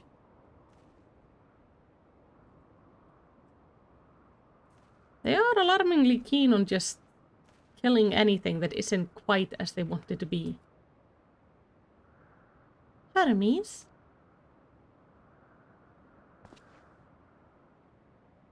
I'm fine, don't worry. Oh, I think you got angry there for a bit. Well, that concludes all of my present tasks. Let us return to the Agnorisis for now. Can I come? I have still things to talk to you about, by the way. Well, guess we have to keep on getting the ropes from the butterflies. Can we not kill the butterflies? I like the butterflies. Can we just try not to murder absolutely everything? It feels excessive. Oh, I like that my rope actually matches my bird. It's very nice. Okay.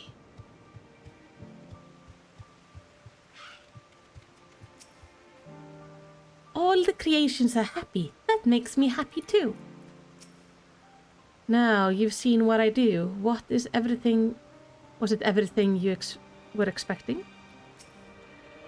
I thoroughly enjoyed myself at the end, most of all. What? Want to apologize for forcing me to help, do you? Oh, save your breath. You didn't force me to do anything. I merely chose the most expeditious way to have done with an impediment to our business. Sure you did. I am gonna get new pants.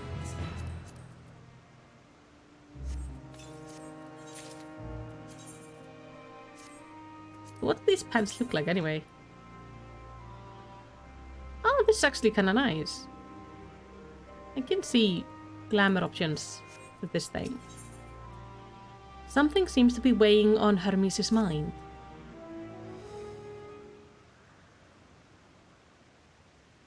tell me, Melisty, in the course of watching me, have you learned aught of value? I'm not sure what I'm looking for, but I don't think I found it yet.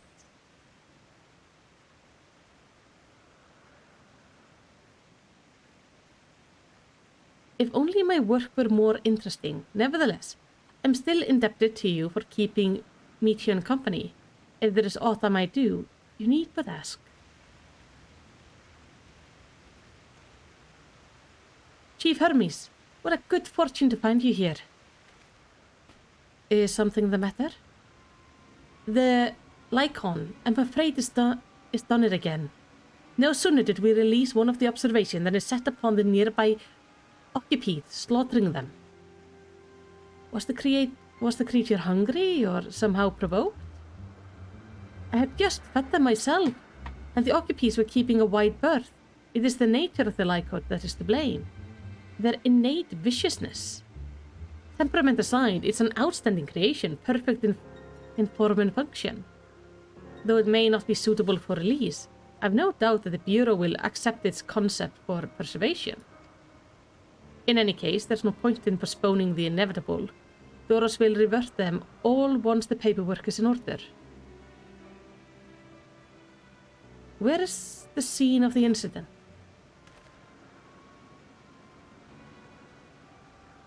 Just off the path to the 12 Wonder. As you make your way, you should see it on the left. I don't know if Doris is still there, however. So we're gonna go investigate. Hermes, wait!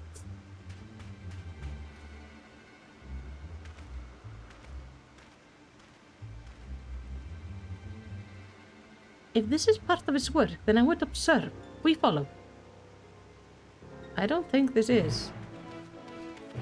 I think he's just really opposed to, you know, killing anything they've created. I'm a little bit more conflicted with this particular specimen. Because if it's just randomly killing things, then... yeah. Do we want it? Okay. This looks ridiculous. Like the pose on this mount is amazing, but not in a robe like this. I look like a flower. Go here and it should be on the left somewhere. Is there gonna be like a blood on the ground or... oh, it's like a... oh, 3 of them dead. Yeah, that doesn't look like it's hunting to eat. It's heavy. Hermes' pain. The Occupy is no easy prey. With its hooves and horns, it was designed to be formidable even on land. Yet they didn't stand a chance against the Lycon. A fearsome beast, this Lycon. But where is it now? Good question. The laceration and burns are unmistakable. A Lycon was indeed responsible. But the creature is nowhere to be seen. Doros must have taken it away. The man makes his base at the 12 Wonders. I shall go and seek him out there. Emmett Sells and I will search the area for good measure, just to make sure the Lycon did not escape. My thanks. Let us meet at the 12 Wonders when you have finished. I will go on ahead. Please follow with Melisty. Come on, come. It's down the path over the bridge. So, you two are gonna look around here? A fearsome beast, this Lycon, but where is it now?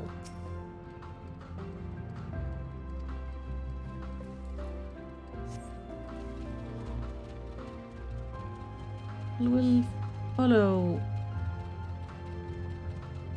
I'm curious what this Lycon is. I'm thinking some like cat-like being. Maybe it's a cur? They ended up being created as well, so maybe it's also something we have never seen before. something that ended up not being released. Hey! Griffins.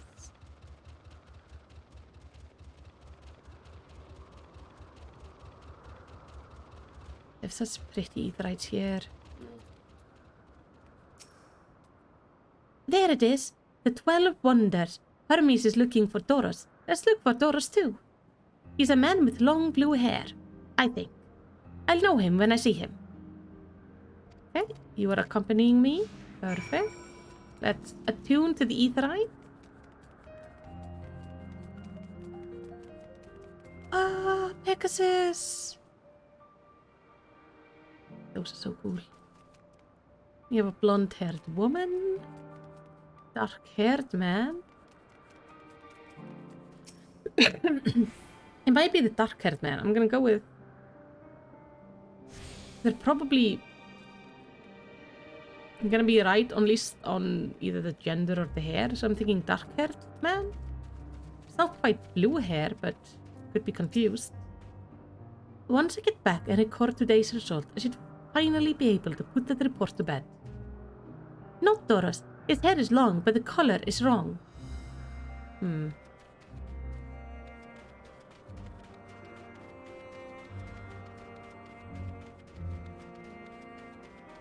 Could he be in a house?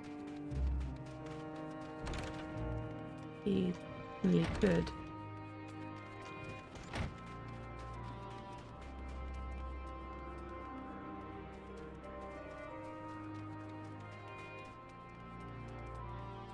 Okay, this one doesn't open.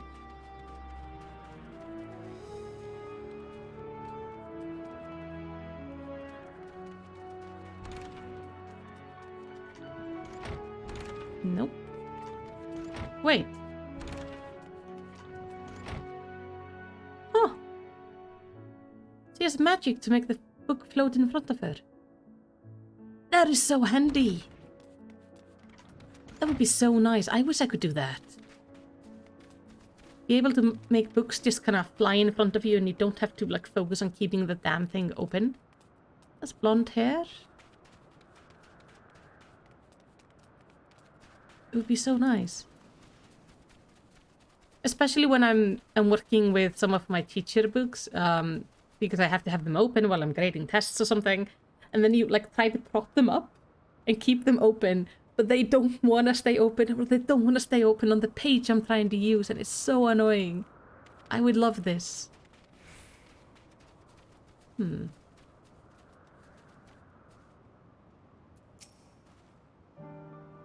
If you're with Meteon, then I assume you're on errands for Hermes. What can I do for you? Sorry, wrong person. We're looking for Doros. Ah, I see. We do have similar hair, so people often mistake us from afar.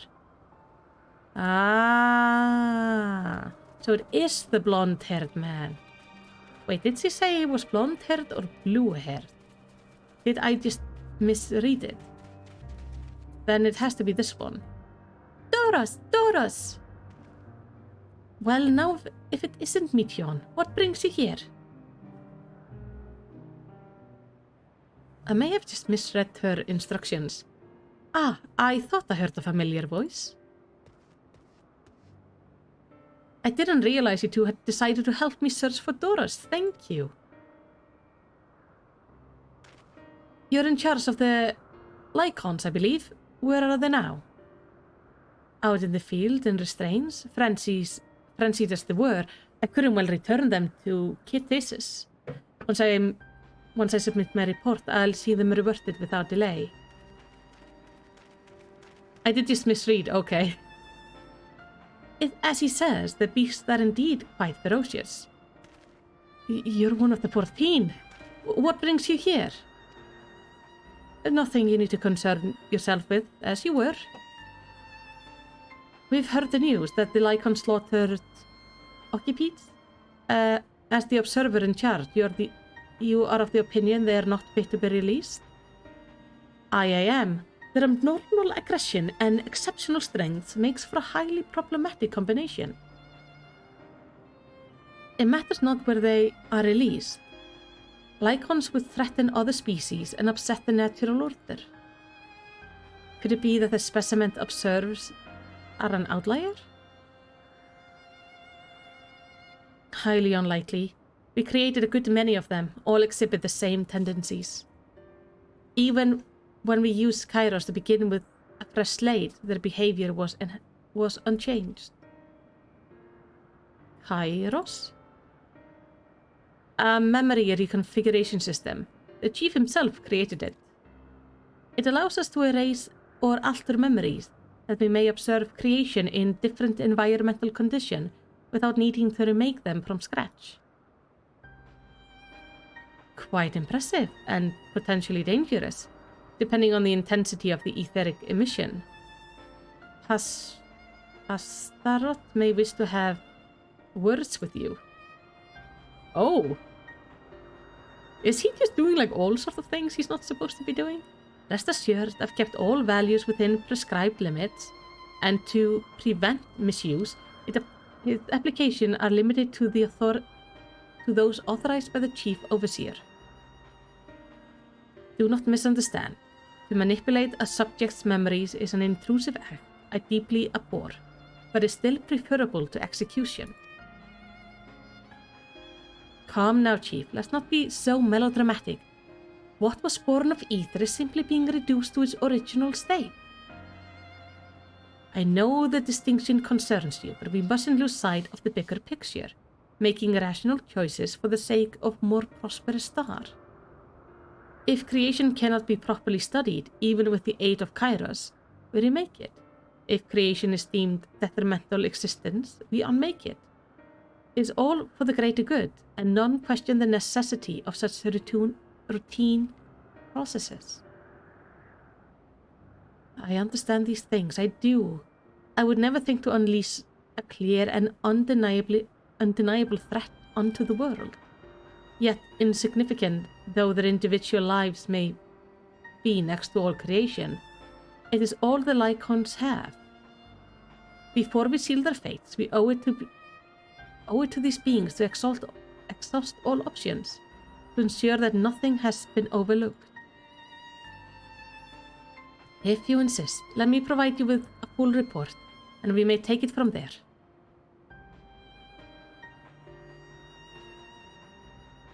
Would it be possible for us to attend the discussion, that Amitzel's may better carry out his duties? By all means. Pray show them to the meeting room. Can I come? I want to know what this animal is, and I want to know if it like really exists.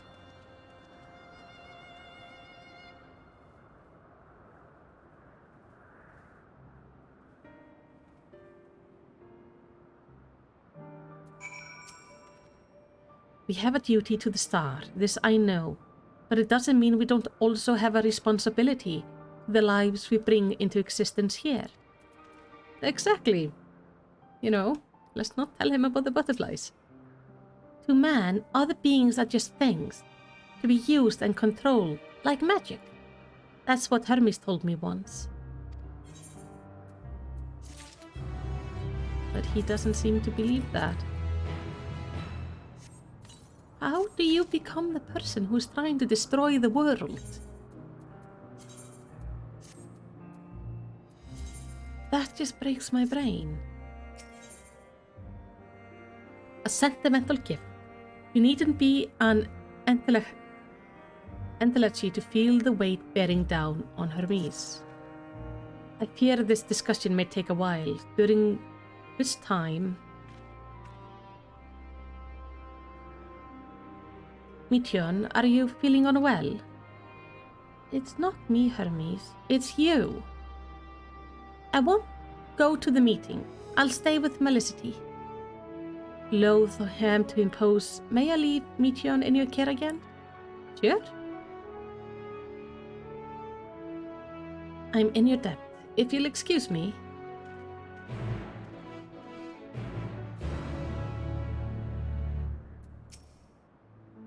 Can you help me with something, Melicity? The meeting will make Hermes sad. I want to cheer him up with a flower. Hermes likes flowers the most, of all the creation in Elpis. Most creations are expected to be interesting, or beautiful, or strong, better in some way. But flowers are different. They are designed to suit our emotions, what we feel and want to convey. Hermes likes that. I can't make flowers, so I'll search for one, and I want you to search with me. Let's start here at the 12 Wonders. Alright, so we are gonna go flower hunting. Can we talk? Let's search the 12 Wonders first, okay? Here is a tree with purple flowers. Vibrant purple flowers bigger than your hand adorn the tree. They're bigger than my head. Oh, so big and bright. I love them. But they might be too bright. You have to think of the recipient. That's what Hermes said. Okay. And we have a slender tree. I don't think we can give him a tree. Just saying. Let's not give him a tree. Stick to flowers. Flowers and trees are not the same thing. A tall, slender tree rises before you. You crane your neck to look for flowers. No flowers. If there were apples, we could cover them in syrup. Let's head outside next. Don't worry, we won't wander far. We better not go far. That would be awkward. If I have you killed or something by accident. Okay, we have a flower bed over there. Maybe blue flowers? Or white?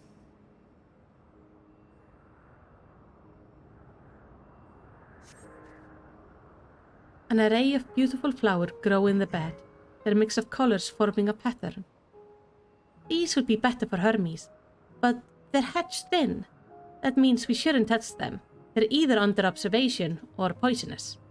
And any other place should be fine, though. Let's keep looking. Actually, I feel a blue flower would definitely be a familiar plant. Hello. I've fought you several times. Set on a tall, thin stalk, an oddly shaped flower is mesmerizing in its undulations. Oh, a conian, a flower that can move. When Hermes wasn't looking, it just seeds at him. Not a good gift, maybe.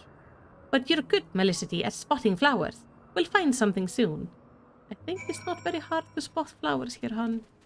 There is literally flowers everywhere. I could fall over and I would find flowers. But you should not call me good at it, because I tried to find flowers up a tree.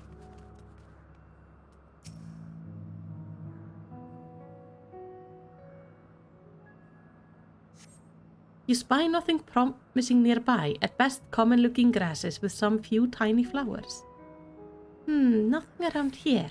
Ah, over there, Melicity, something big, huge. Nothing? Oh no. We don't want to go near that thing. Is it hostile?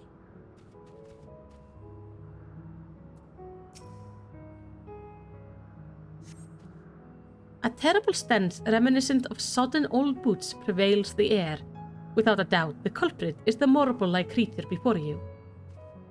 It's an Adonis. The thing around his mouth look like petals, but the flowers are the orbs on his head. When Hermes inspected it, it swallowed him up. He didn't leave his room for days. What do you think, Melicity? Would he like it? No? It's probably not the good sort of memory. So, not this one either. No. If he felt humiliated enough to not leave his room for days, then let's not remind him of it. Finding a good flower is harder than I thought. I'm sorry, Melicity, but could we search a little more? Maybe as far as the field over there? I'll pick something after that, I promise. Sure. Has to be something around here. I mean, what about these little purple flowers? They're small, but they're pretty.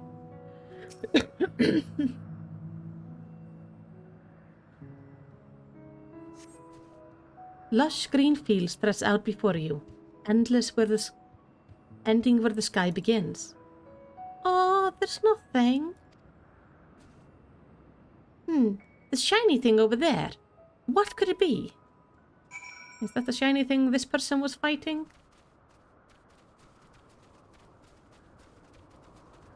Oh, Elpis flowers. We can bring him an Elpis flower. Could I also take one? Because I killed mine. I would like a new one.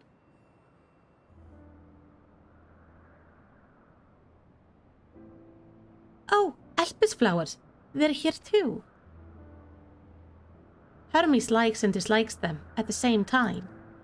Likes me, they're intellects. Like me, they feel pain and turn dark. That's only for Hermes though. But others, they're always white and bright. Huh. For me, they change color. So badly that one of them just literally disintegrated in my hand. So maybe it's a good gift. Truly, the flower was dark in your home? Oh yeah. Then, do they have it too? A dark emotion? Mm-hmm.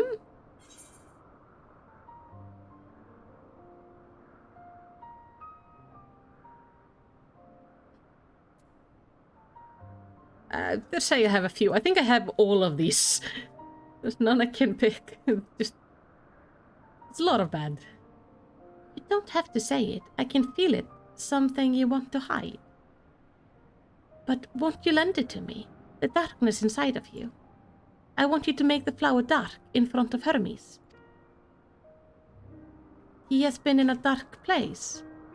Since before he created me, he needs to know that he isn't there alone. That others are sad too. Sure. Though isn't it enough to just hand me the flower and it will, you know, poof. Truly, you'll do it. Mm-hmm.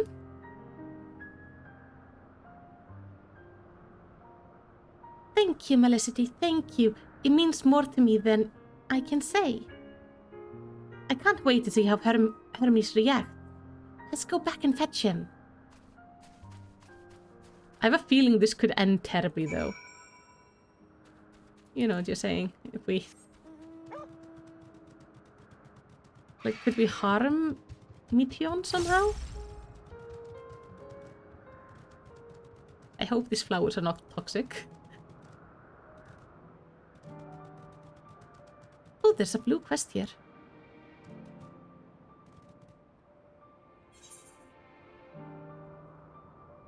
Oh, and now there's another one over there. Okay. It seems they're still talking. Let's wait until they're finished. How many quests do I have left? Okay, we have 2 quests left before.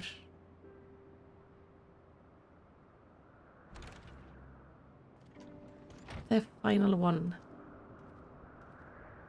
And then we can check how much time we have left. Hermes!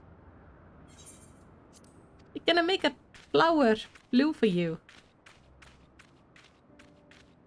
Oh, you were waiting for me.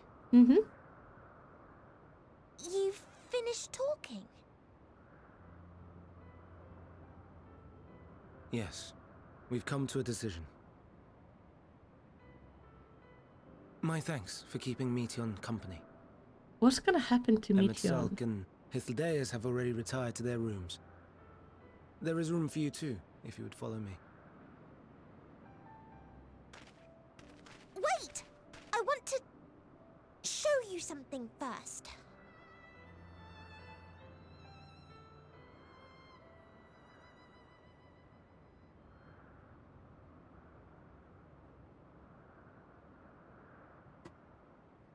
Oh, Emerald, that's a good point. Maybe he was allergic to the Elpis creature that flowers? ate him. That's why he stayed in bed. Go on. Okay.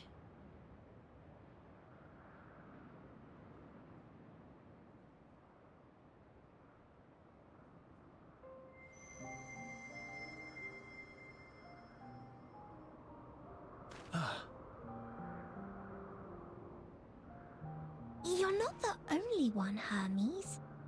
Others feel sad too. You're not alone.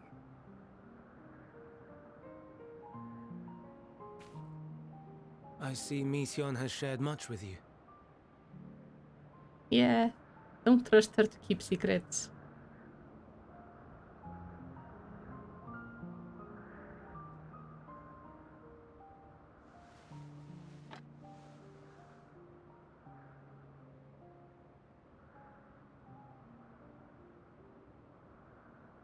May we talk a moment?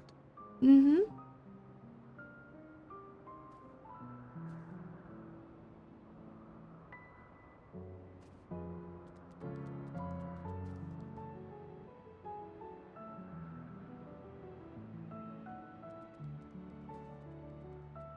I like this place.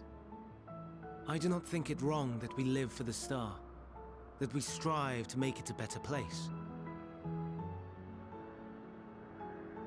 And yet, in carrying out my duties here, there are times when I am plagued by doubt. Do you recall what Hythlodaeus said when we first spoke of my nomination? Death is the privilege of those who have fulfilled their purpose, a choice they embrace of their own free will, and when they depart, it is always beautiful. Perhaps it is, but only for man.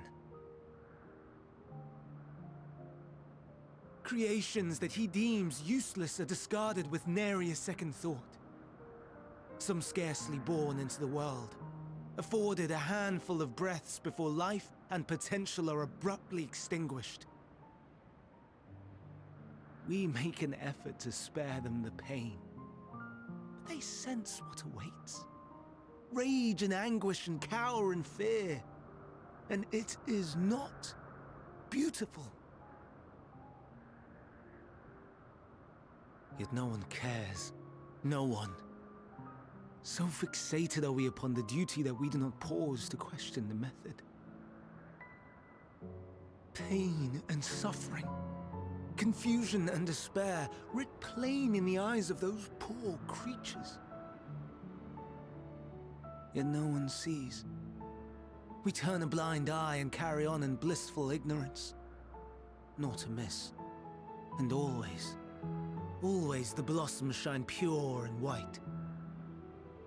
A contradiction so blatant I could scream, want to scream. How can you all accept this aberration? Then I wonder, am I the aberration for thinking thus? And I am filled with dread. He would hate who he becomes. But now I know I'm not alone. Not the only one for whom the flowers weep.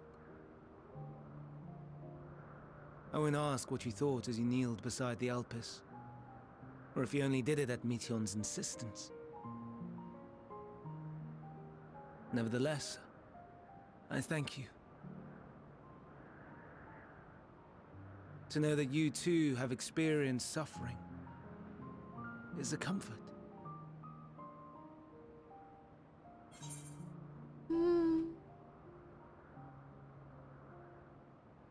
Glad I could be of service. Yeah, let's not tell him that you caused, like, my latest bouts of suffering.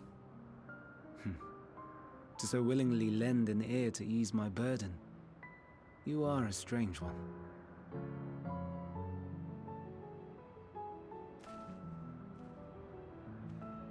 The stars in the heavens. Know you what they are? Distant suns? Though it is too far to tell, each glittering light could be a world not unlike Aetheris. A world filled with life. So many stars, so many lives. For us, there may be no higher purpose than to live for our world. But what of the other living beings out there? What is it that gives their lives meaning? That drives them day after day after day? To pose that question to our undiscovered cousins, I created beings of Dynamis, who can traverse the vast emptiness between the stars. Meteion and her sisters. There's more of them? Aye, sisters. She has a great many of them. And they have already departed on their journey, traveling to one star and then the next in search of life. As one might expect, exploration on such a grand scale is rife with difficulties, and thus far I've naught to show for it. But I have faith that we will make some manner of discovery ere long. And when we do, I should be glad to share our findings with you, in gratitude for your kindness.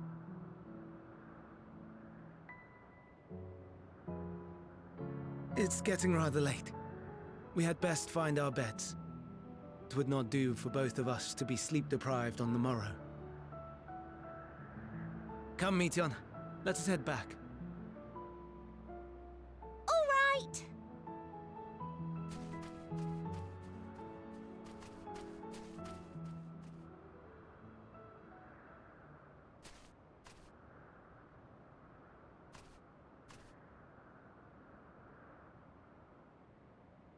You okay?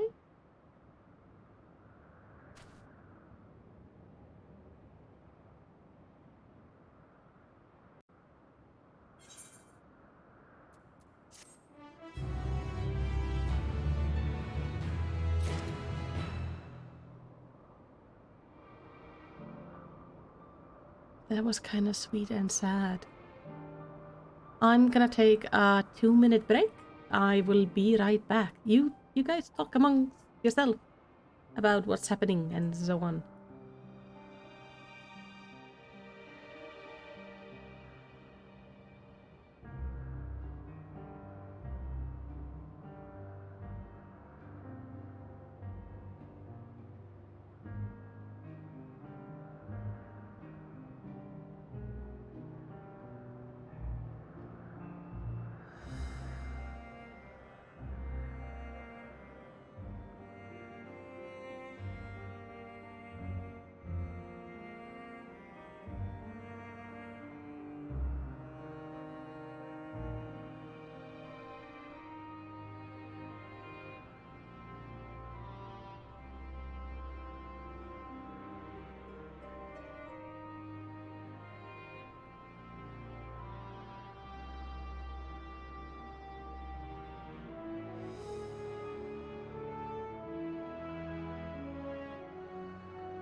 And I'm back.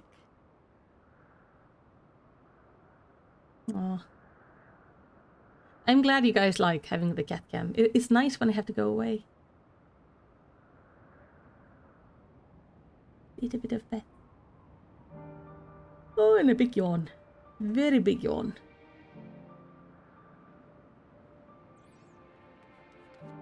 Oh. I'm glad Hermes saw the flowers. Thank you, Melicity. It will help, I hope. Today will be difficult for him. Oh, I'm glad you like her. Thea is the sweetest. Best cat. The prodigal family returned, and after causing all manners of trouble while we were in our meeting, I'm sure. Oh! What did you do? Oh, you cheered! 15 bits, thank you! Atla is very happy. You get like all the kitty love.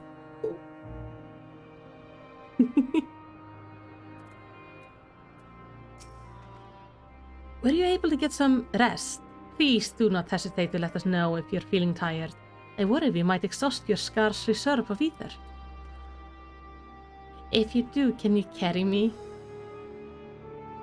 I would love to just ride on Emmett's shoulders or something. Hermes appears solemn and sorrowful. An all too brief interlude, perhaps, but it's time I attend to my next task. As Emmett Sells and Hythlodius are aware, we reached the verdict regarding the fate of the Lycanos. 7 were created for observation, and all 7 must be unmade. Doros has followed the correct protocol, and as a chief overseer, I can find no fault in his judgment. The Lycanos would disrupt the natural order, ravaging and consuming other species until they themselves starve and perish. They cannot be released into the wild, and they cannot be allowed to remain here in Elpis.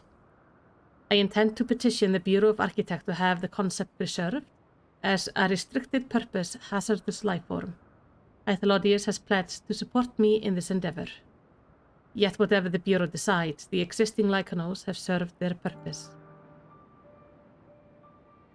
Doros has already isolated the creatures and is preparing to carry out the necessary measures. I will join him forthwith. It is my duty to witness the conclusion to this study. If you are resolved, then we have but to accompany you. Of course, let us be off then. We return to the main aisle. That's sad.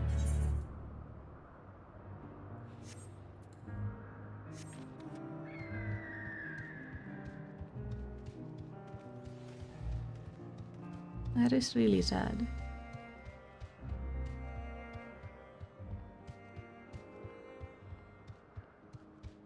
But now we should get to see what manners of creature these are. Hey, you calm yourself. Not fighting you. I don't think poor Hermes can handle more of his creatures dying right now. So let's not.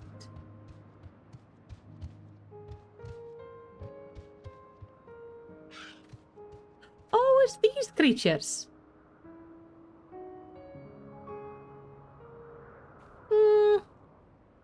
Doros, I have some bad news for you, buddy. These are definitely still existing.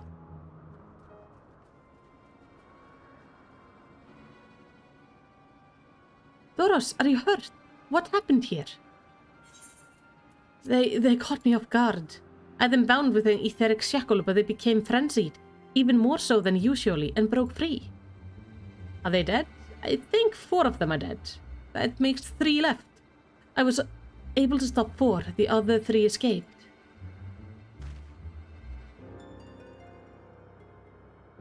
I see them. 2 have taken to the air above the 12 wonders.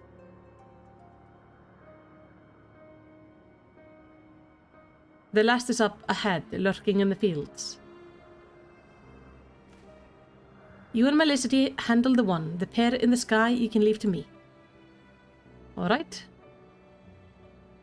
If this is how it must end, then so be it.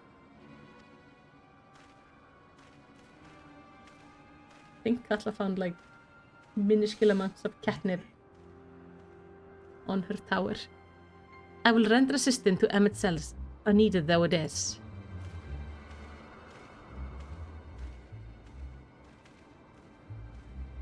Meteon, you are to stay here with Doros. But Hermes... The Lycons must be reverted. I would spare you their pain, and mine.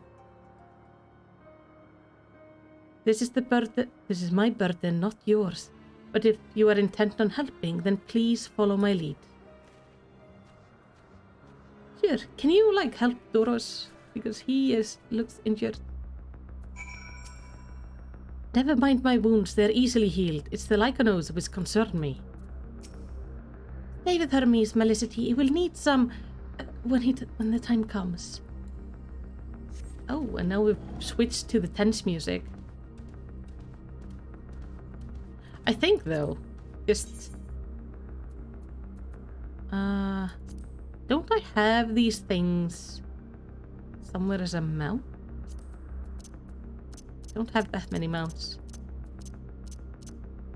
Or I could have it as a mount, like it's an optional mount. I know I have these as a mount. Do I not have the red? Huh.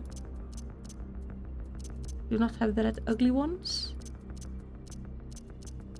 Checking all my mounts because I'm curious. These are my horses. That's Emmet horse. Oh, so I don't have it as a mount, but I have seen it as a possible mount. Oh, I think you could get it for golden feathers. They use the same model as one of the gold saucer mounts. Oh, well, there he is. I appreciate your help and lament that it's necessary. There it is, our quarry, within striking distance at present. But if it feels threatened, it may well flee beyond our reach. Here is my plan. You will approach slowly, in full view, and draw the Lycon's attention. Now I warn you, its abilities are fiery as its temperament. Once it spots you, it will unleash orbs of flame. But fear not. By my measure, you are more than equal to the task. Withstand the onslaught for a brief moment, and that will give me time to catch it unaware. Ready? Then let us begin. Okay.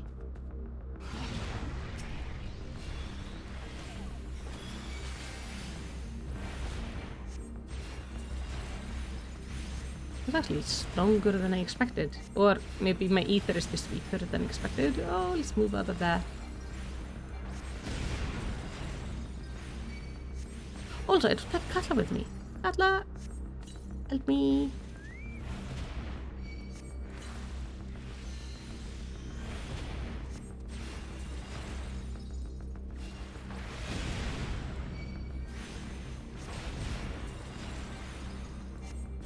Hermes, aren't you supposed to be doing something?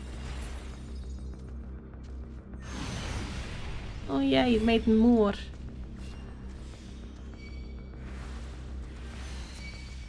Come on.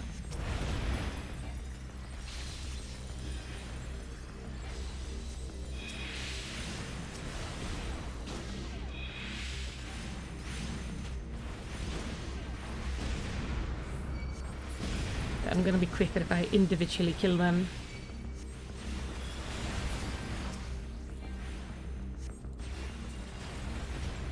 Here we go. Don't stand in the bad.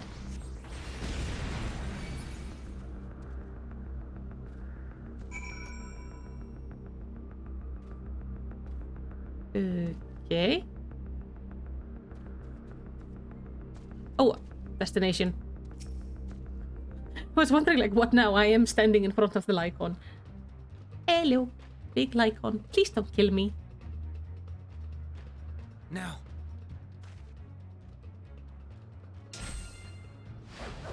Oh! You have...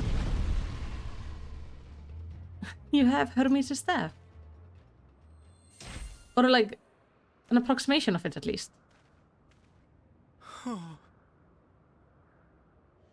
Forgive me. Please, forgive me. May you and your kin find peace. How? Wherever your souls You turn may into drift the in man you Endwalker, are. I don't may you find understand. tranquil seas.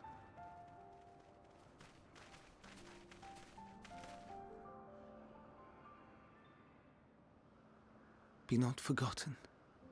In concept endure. To reclaim form and one day live again. Serve not the star, or any purpose save your own. Live again, if that be your desire.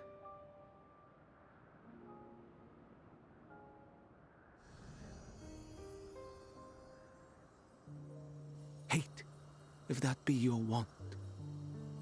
We are worthy. But leave your suffering behind. Lay down your burdens, be born anew. Fly high. Fly free.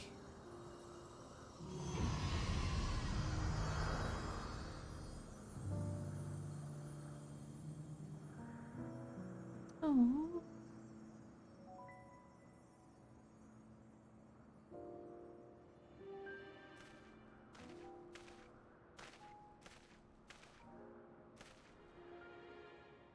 Join the convocation, Hermes.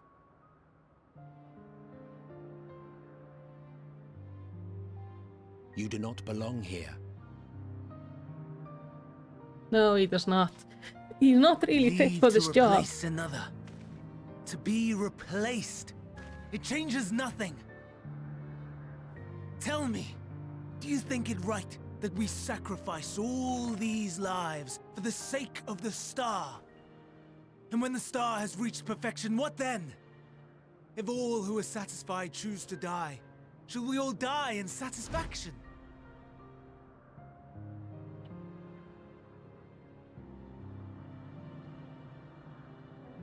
I do not know. Were I to take up the seat of Fandaniel, it would be tantamount to approving my predecessor's death. I do not know if it is right. And to be torn by such thoughts, I do not know if I am fit to represent mankind. Hermes! Please don't be angry. It hurts so.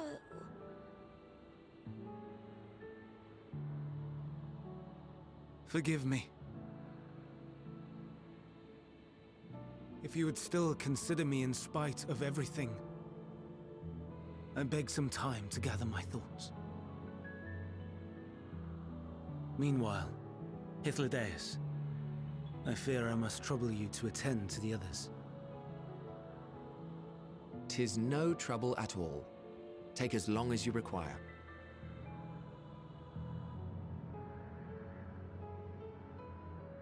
And you, my friend, I pray you find that which you seek.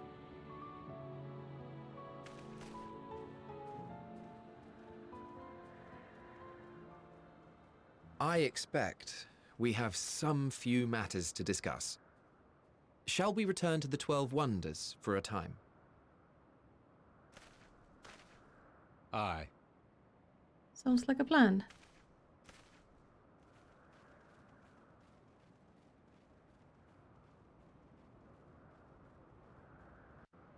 Oh, oh, sorry.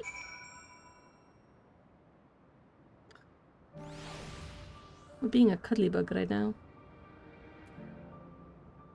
She keeps on staring at me and then she makes this kind of like a really, really quiet sound the mic isn't picking up. It's like a meow, but not quite a meow. It's like, come on, give me your hand so I can play with it. It has been quite an exciting visit for you thus far. Oh, you weren't injured, were you? Good, good. But the other Lycons have been taken care of. The incident is resolved and life on Elpis continues as normal. Or ends, as the case may be. Rationally speaking, I understand Hermes' argument. No matter how well deserved the rest, there is a pang of sadness when a colleague leaves us. Yet never has a departure caused me such grief as Hermes appears to feel. What must it be like to experience such torment? That is a good question.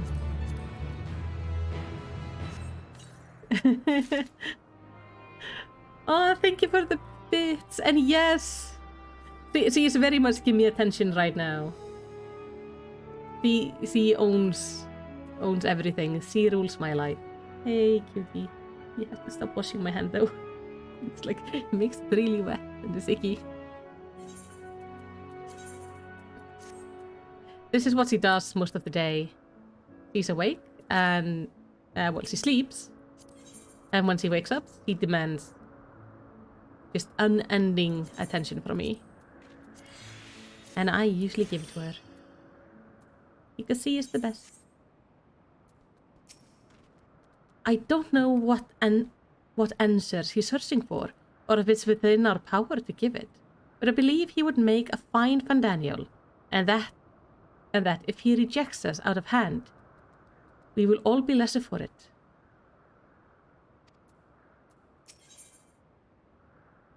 Oh, this is the final quest. Okay. Travelers at a crossroad. Where to now? If there is anywhere you would like to visit before we leave, I should be glad to show you the way. Hermes has not yet outright refused his position with the convocation, merely postponed the decision. Let me fix you a bit. Here we go. As such, I may as well resume my assessment. If we cannot accompany him, then I will content myself with questioning his colleagues. Ever the pragmatist, then allow me to remain your humble guide. And what of you, Melicity? Will you continue along with us? Yeah, sure. Wonderful. Our fellowship travels on unbroken. I say we explore another part of Elpis and see what new encounters there are to be had.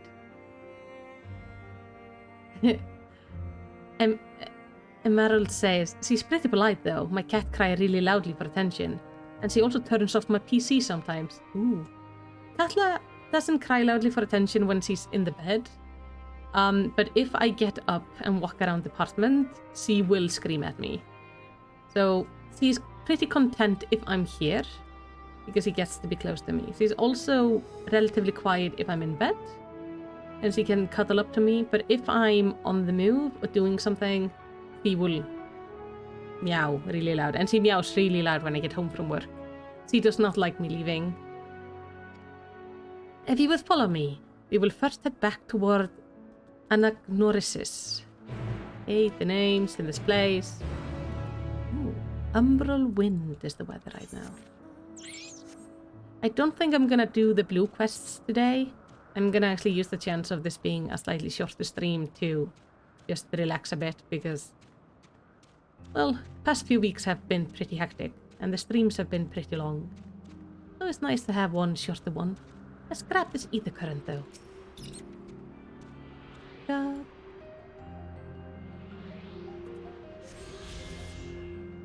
And then Ape can just, you know, pout and be a little bit annoyed that I didn't quite follow his directions. But I'm not gonna go past the quest he asked me to not go past. Oh, think how far up we are. One wrong step and suddenly you're just falling to your doom. Why am I running? Oh yeah, because it's not quite where the aetheryte is. Yeah, Abe is apparently watching a concert right now. I think it's Final Fantasy related. I'm not 100% sure, but I know he is there with like some of his guildies. So that's pretty nice.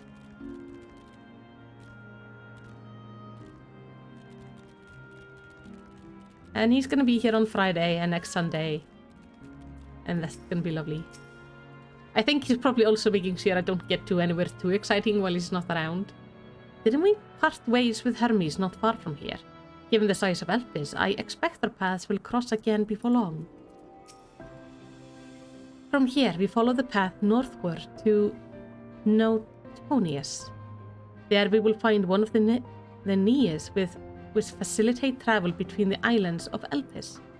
First-time travelers must be accompanied by someone with the requisite permission, which I have previously been granted. We only need to use the device together once, and henceforth you will have leave to use it freely. Shall we? Yes? Ah. Yeah, there's an FF concert in Mayoni. Another FF content creator I watch is at it. It's probably the same one. That could be, yeah. He sent me pictures before the stream and it looked really nice. It looks like he has like nice seats. Like not in the front rows or anything, but up on one of the wings. But that's often a good place because you can really see the stage pretty well. And they seem like they're like right at the front. So these are like special travel thingies. Unless the need is pressing, I won't be tracking Hermes with my ethereal sight. It's poor manners to spy on someone coming and going in such a fashion, so don't ask. Social convention notwithstanding, perceiving ether requires deliberate and intense concentration, and we otherwise keep our eyes on the corporeal world. Here we are. Note the news. This news will take us to Calimelion Sephiros, the western island. That is right, there looming large over us. Step this way and we can soon admire the view from above. So it's like a teleporter. Like an elevator teleporter. Or is it just an elevator? No? Elevator teleporter. Okay.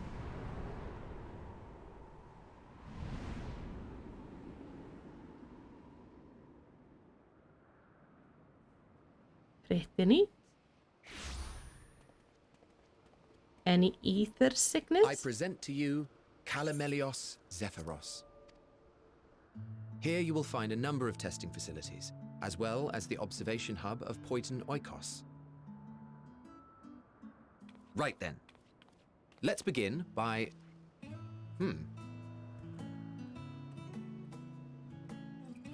Hey, a Spriggan! Well, an Arrayus. How delightful. Why is it running like that, though?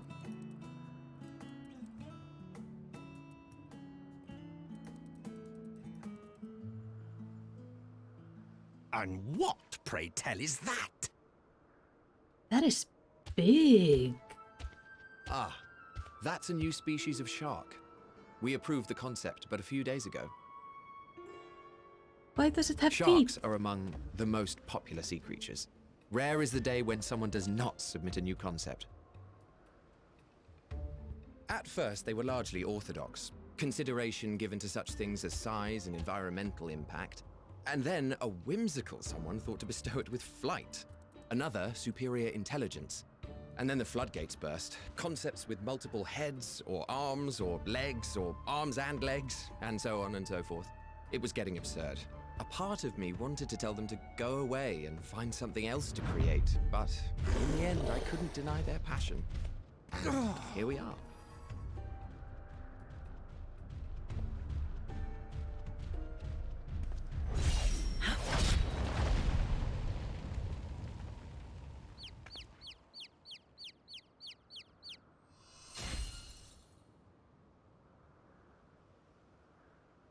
Isn't that the one That was too close. that's in Are Heidelin? you unharmed? Well now, if it isn't a pair of familiar faces. Banar, that we should meet you here. The Nard, yeah. The one in Heidelin. Huh.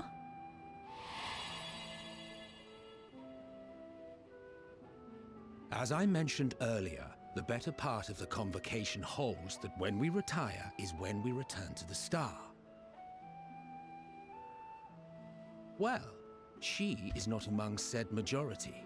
Even after stepping down, she carries on with her work. Vanar is her name, and she is the previous Azem.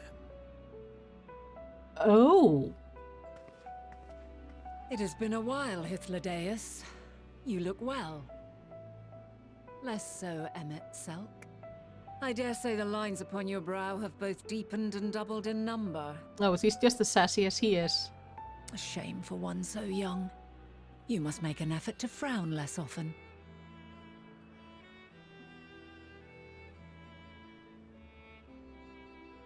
Easier said than done, thanks to your unruly successor.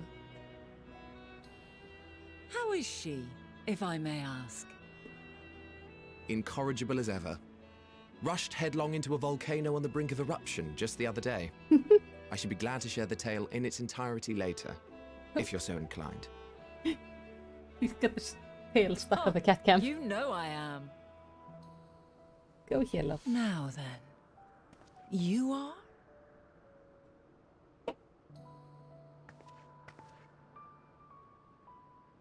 I am... me?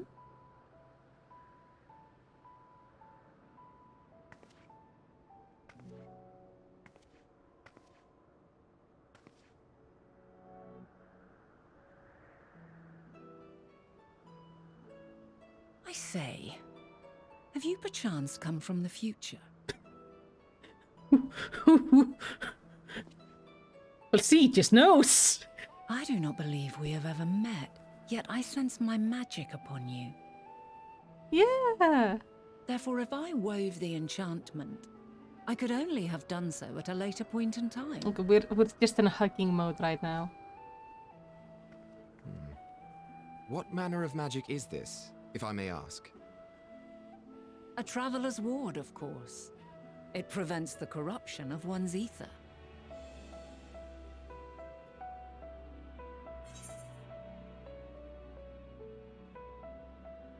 That sounds rather like the blessing of light.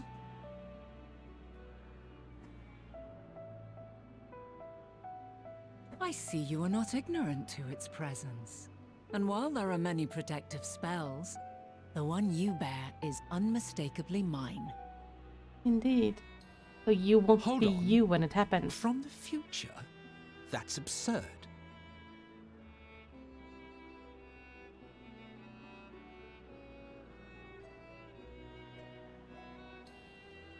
What is it?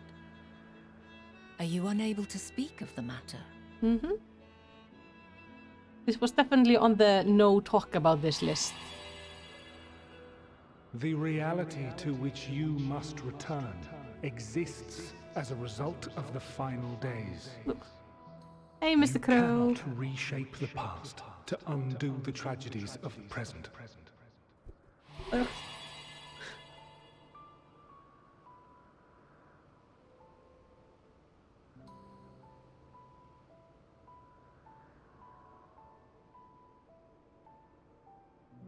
So, your actions here will not change your history, but they may yet affect the course of ours. How very exciting!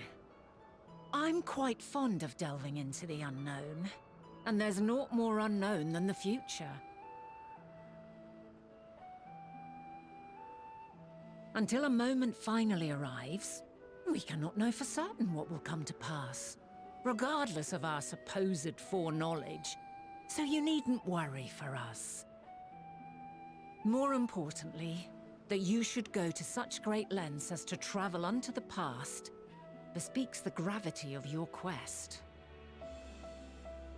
He is Will you not really reveal tall. it to us? Mayhap we can be of aid to your cause.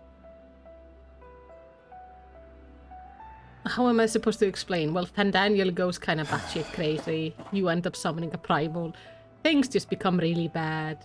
If this is true, then you've been keeping quite the secret to yourself. Well, it's not like you that don't keep secrets As a later. representative of the convocation, I will hear it all. Your identity, purpose, everything. Oh, Emmet.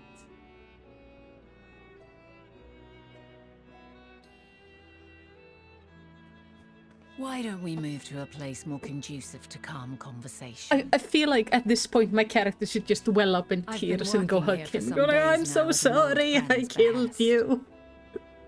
If it is agreeable, we may make use of my accommodation at Poiton Oikos.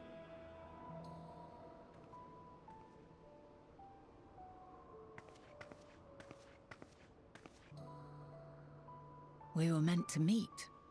I am certain of it. I have a feeling. Else I We wouldn't have were. marked you so clearly, and sent you unto myself in the past. It's precisely the sort of mischief I would get up to, and quite inspired, if I do say so myself.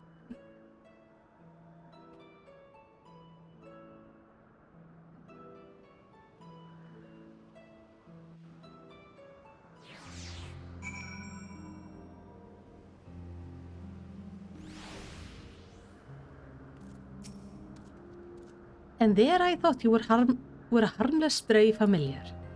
As far as I am concerned, this nebulous talk of future, this and changing history, that can wait. First I mean to find out exactly who you are and what you hope to achieve here. The future? Our future? I'm deathly curious to hear more. My apologies, but before we move along, a colleague has tasked me with a matter which I'd rather not leave unresolved. It involves finding a certain concept engraved crystal, and the quick-fingered Oreis which made off with it. Oh, we saw it! An Oreis, you say? I think we may have seen the culprit before being distracted by that business with the shark. Would you like us to follow its ethereal trail? That would of course lead us only to the Oreis. There is no guarantee that it hasn't dropped or stashed away the crystal you seek.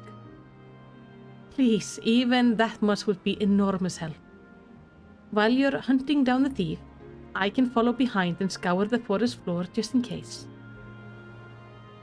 Could I ask you to join in the search? I would appreciate another pair of eyes to cover the land to the west of here. Many thanks.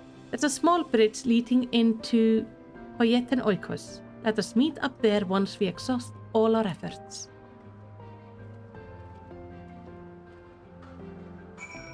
There is something quite precious about the fact that we get to see them back here. What is that? I have not seen this in our world. I've seen like parts of this creature, but not the horns. I guess eventually they figured the horns were a little bit too excessive and decided to trim it down. We are looking for a crystal. Ooh, that's a big angry thing down there.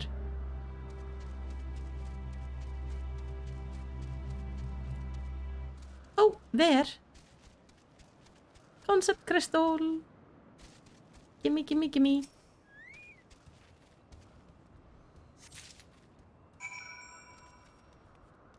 What is that?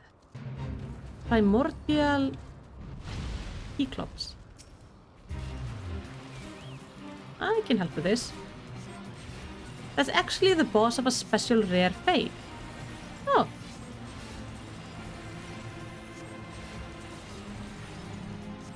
Well, let me assist with taking this thing down because first we're here anyway.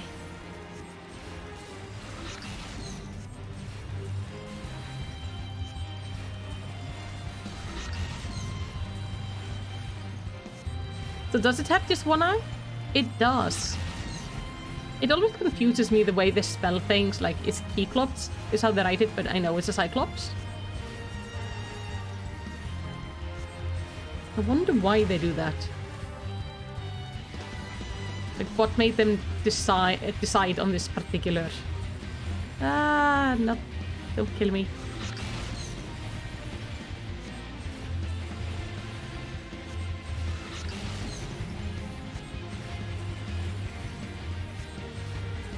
So it's not a surprise you haven't seen the super curl before. Not many people do what it takes to make the fate appear anymore. Oh, so these are things. Oh, there's an ether current there. I'm gonna have to grab that too. So these things actually do exist in our world? Huh.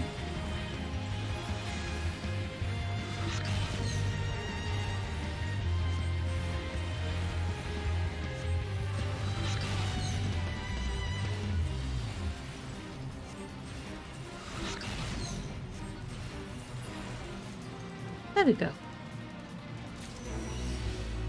Yay! Got some gemstones. Why, you defeated it. Goodness me, what an incredible familiar you are. But rest assured, I have witnessed all... Oh, so this one is gonna probably make the thing stronger next time? Okay, let's get the ether current.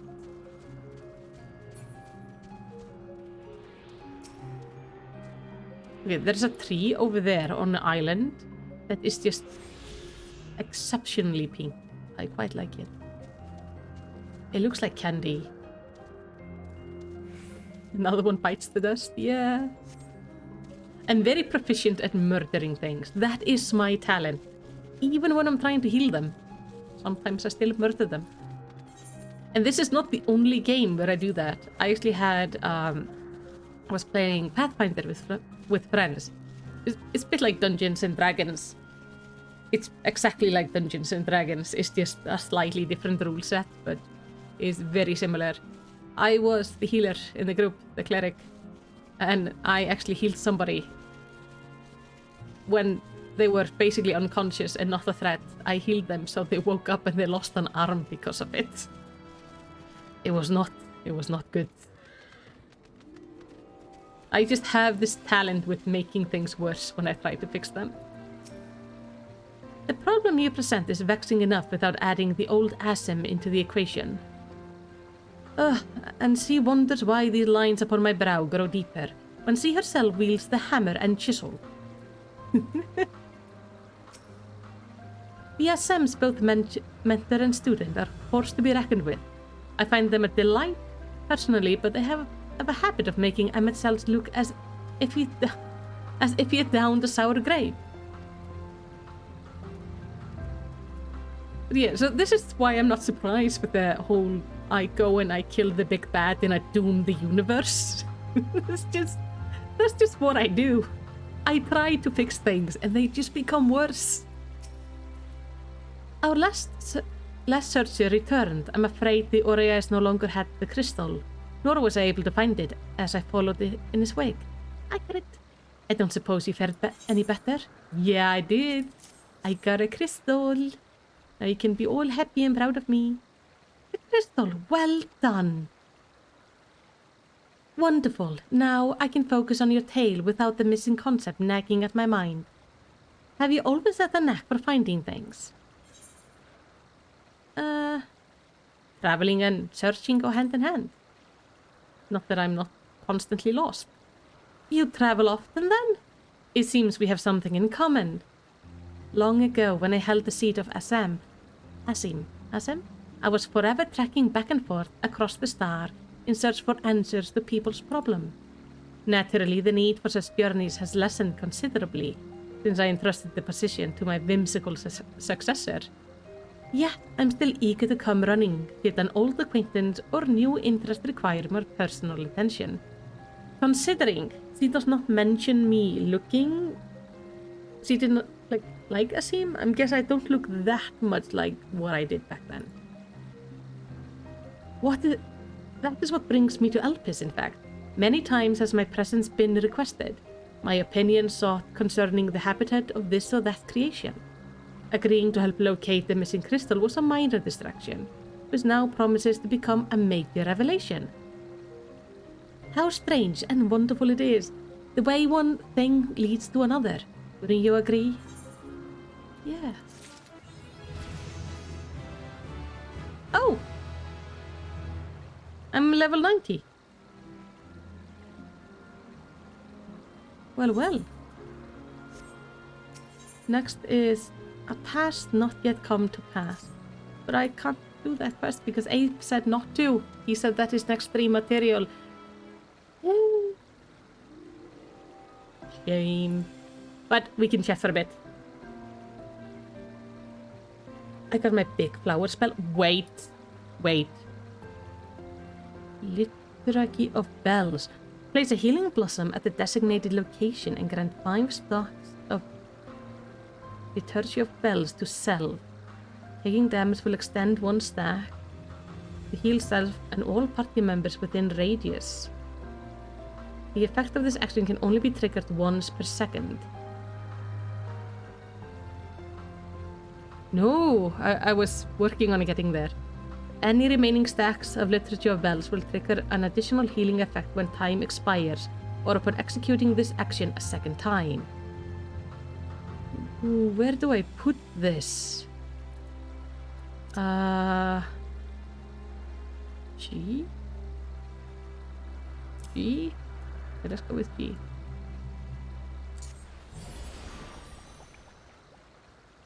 Oh! Fancy. It's like a bell. I guess that makes sense based on the name. I still like this one the best. Because it's just so pretty. With the flower blooming and then the circles. It looks so nice. But that's okay. Like this one is also kind of pretty, even though it's very basic. I still quite like it. Yeah, I'm not. I wasn't quite max level yet. I was 90, 99, 98. I've been like slowly getting up. I also got a dancer who's like 98 right now, so we might show up. I might come as a dancer. We'll see. The flower blooming and then exploding. No wonder she likes it. I mean, who doesn't like explosions? It's pretty explosions. I quite like that.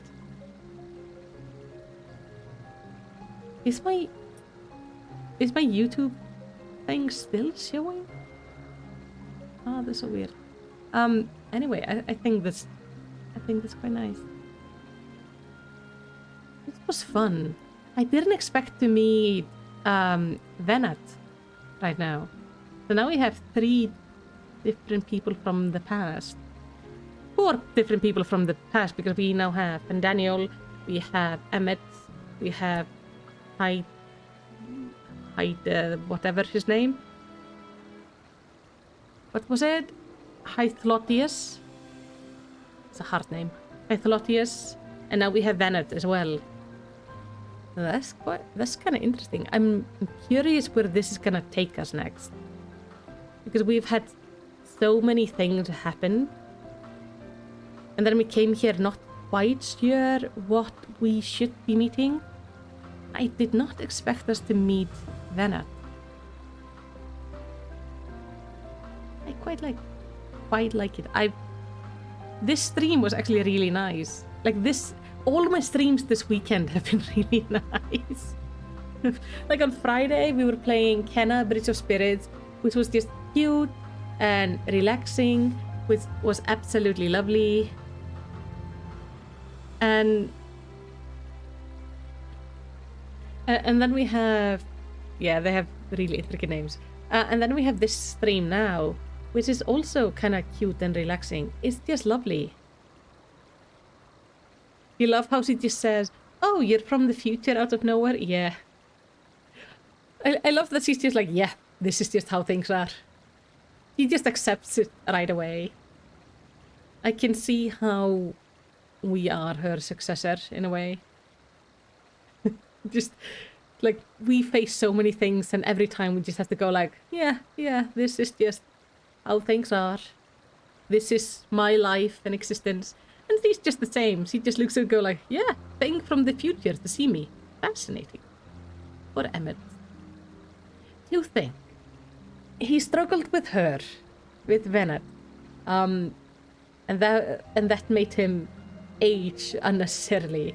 Then we show up as her replacement, which causes him to age more unnecessarily. And then everything goes to hell, and all this time later, we're still there, causing him issues, even though we don't even have memories of this place or who we were or anything. Still, we cause him issues, and I love that. I love that we just have a long-going situation of being a pain in his ass. Even though it's kind of sad that we are the one who end up killing him. But it's pretty good. It is like it's pretty nice. I think this was fun. I didn't have time to do the blue quests because I would like to sort out a few other things today. So, but I'm gonna end up doing them probably on my own, and we're gonna continue on with the story next stream. Hythlotius is just happy to be here and cause problems when he can. Yeah, he's such a precious person. I love him. It's kind of funny. His voice reminds me of Dia from my old free company. And that's the only thing when I look at Hythlotius and listen to him talk, I just think of Dia. Like, they are so similar in a way. I don't know why. There's just something about it. I'm gonna have to send Dia a message and go like, are you sure you aren't just, you know, the voice actor for this character? Before I leave, may I ask your recommendation on how to purchase this game? So, You have two options. You can either buy it through the Final Fantasy browser, or you can get the free, and you can like start a free trial basically on there, or you can do it through Steam. But let me see if I can't link it in the chat.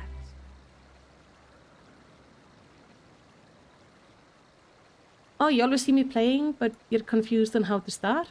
Well, good news for you. I'm gonna send you a link. Yeah, Bixby decided she had it.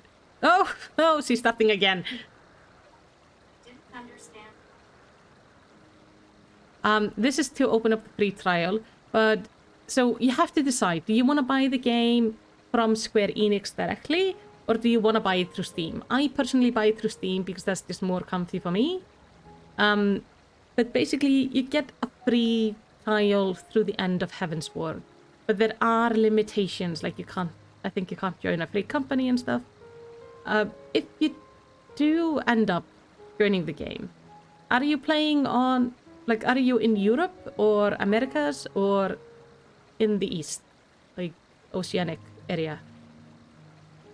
Because if you are in Europe, then I would love to have you join my server, and you can join my free company.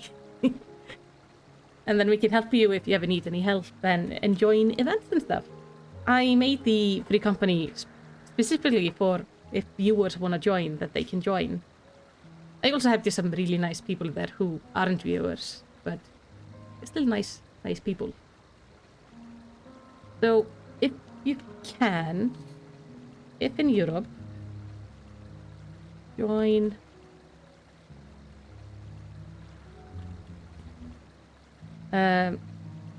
you want to join the Chaos Shard.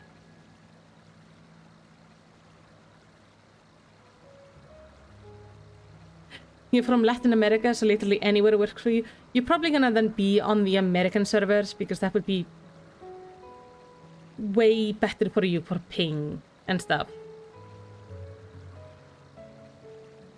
Yeah, good point, Strider. There is a caveat. Depending if you buy the game straight from Square Enix or on Steam, that's where you're gonna have to buy any future expansion packs. For me, like I say, it was more convenient to buy it on Steam, so I bought it on Steam. The website, the Square Enix website is not good. It's just really bad. But it works.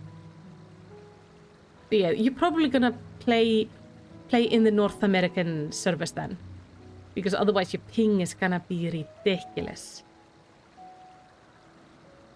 So I recommend trying to find a good server. If you were in Europe, and for the rest of you, I am on Chaos, like on the Chaos Shard on a server called Phantom. So Chaos Phantom. But for you, Emerald, you should definitely join the North American servers for better ping. Oh, no problem. And I hope you're gonna have a lot of fun. Obviously, I've spoiled most of the game for you, but I think you're still gonna love it. Especially when you go through it with your own character and you end up connecting to all the characters and people. So I think you're gonna have fun. Now, I'm gonna go do stuff, prepare for tomorrow, because I got teaching to do. I just want to say thank you so much for being here. This was the loveliest stream. It was so relaxing and just, it was a nice thing to play through. Which is probably fine, because next week is probably going to be super traumatic.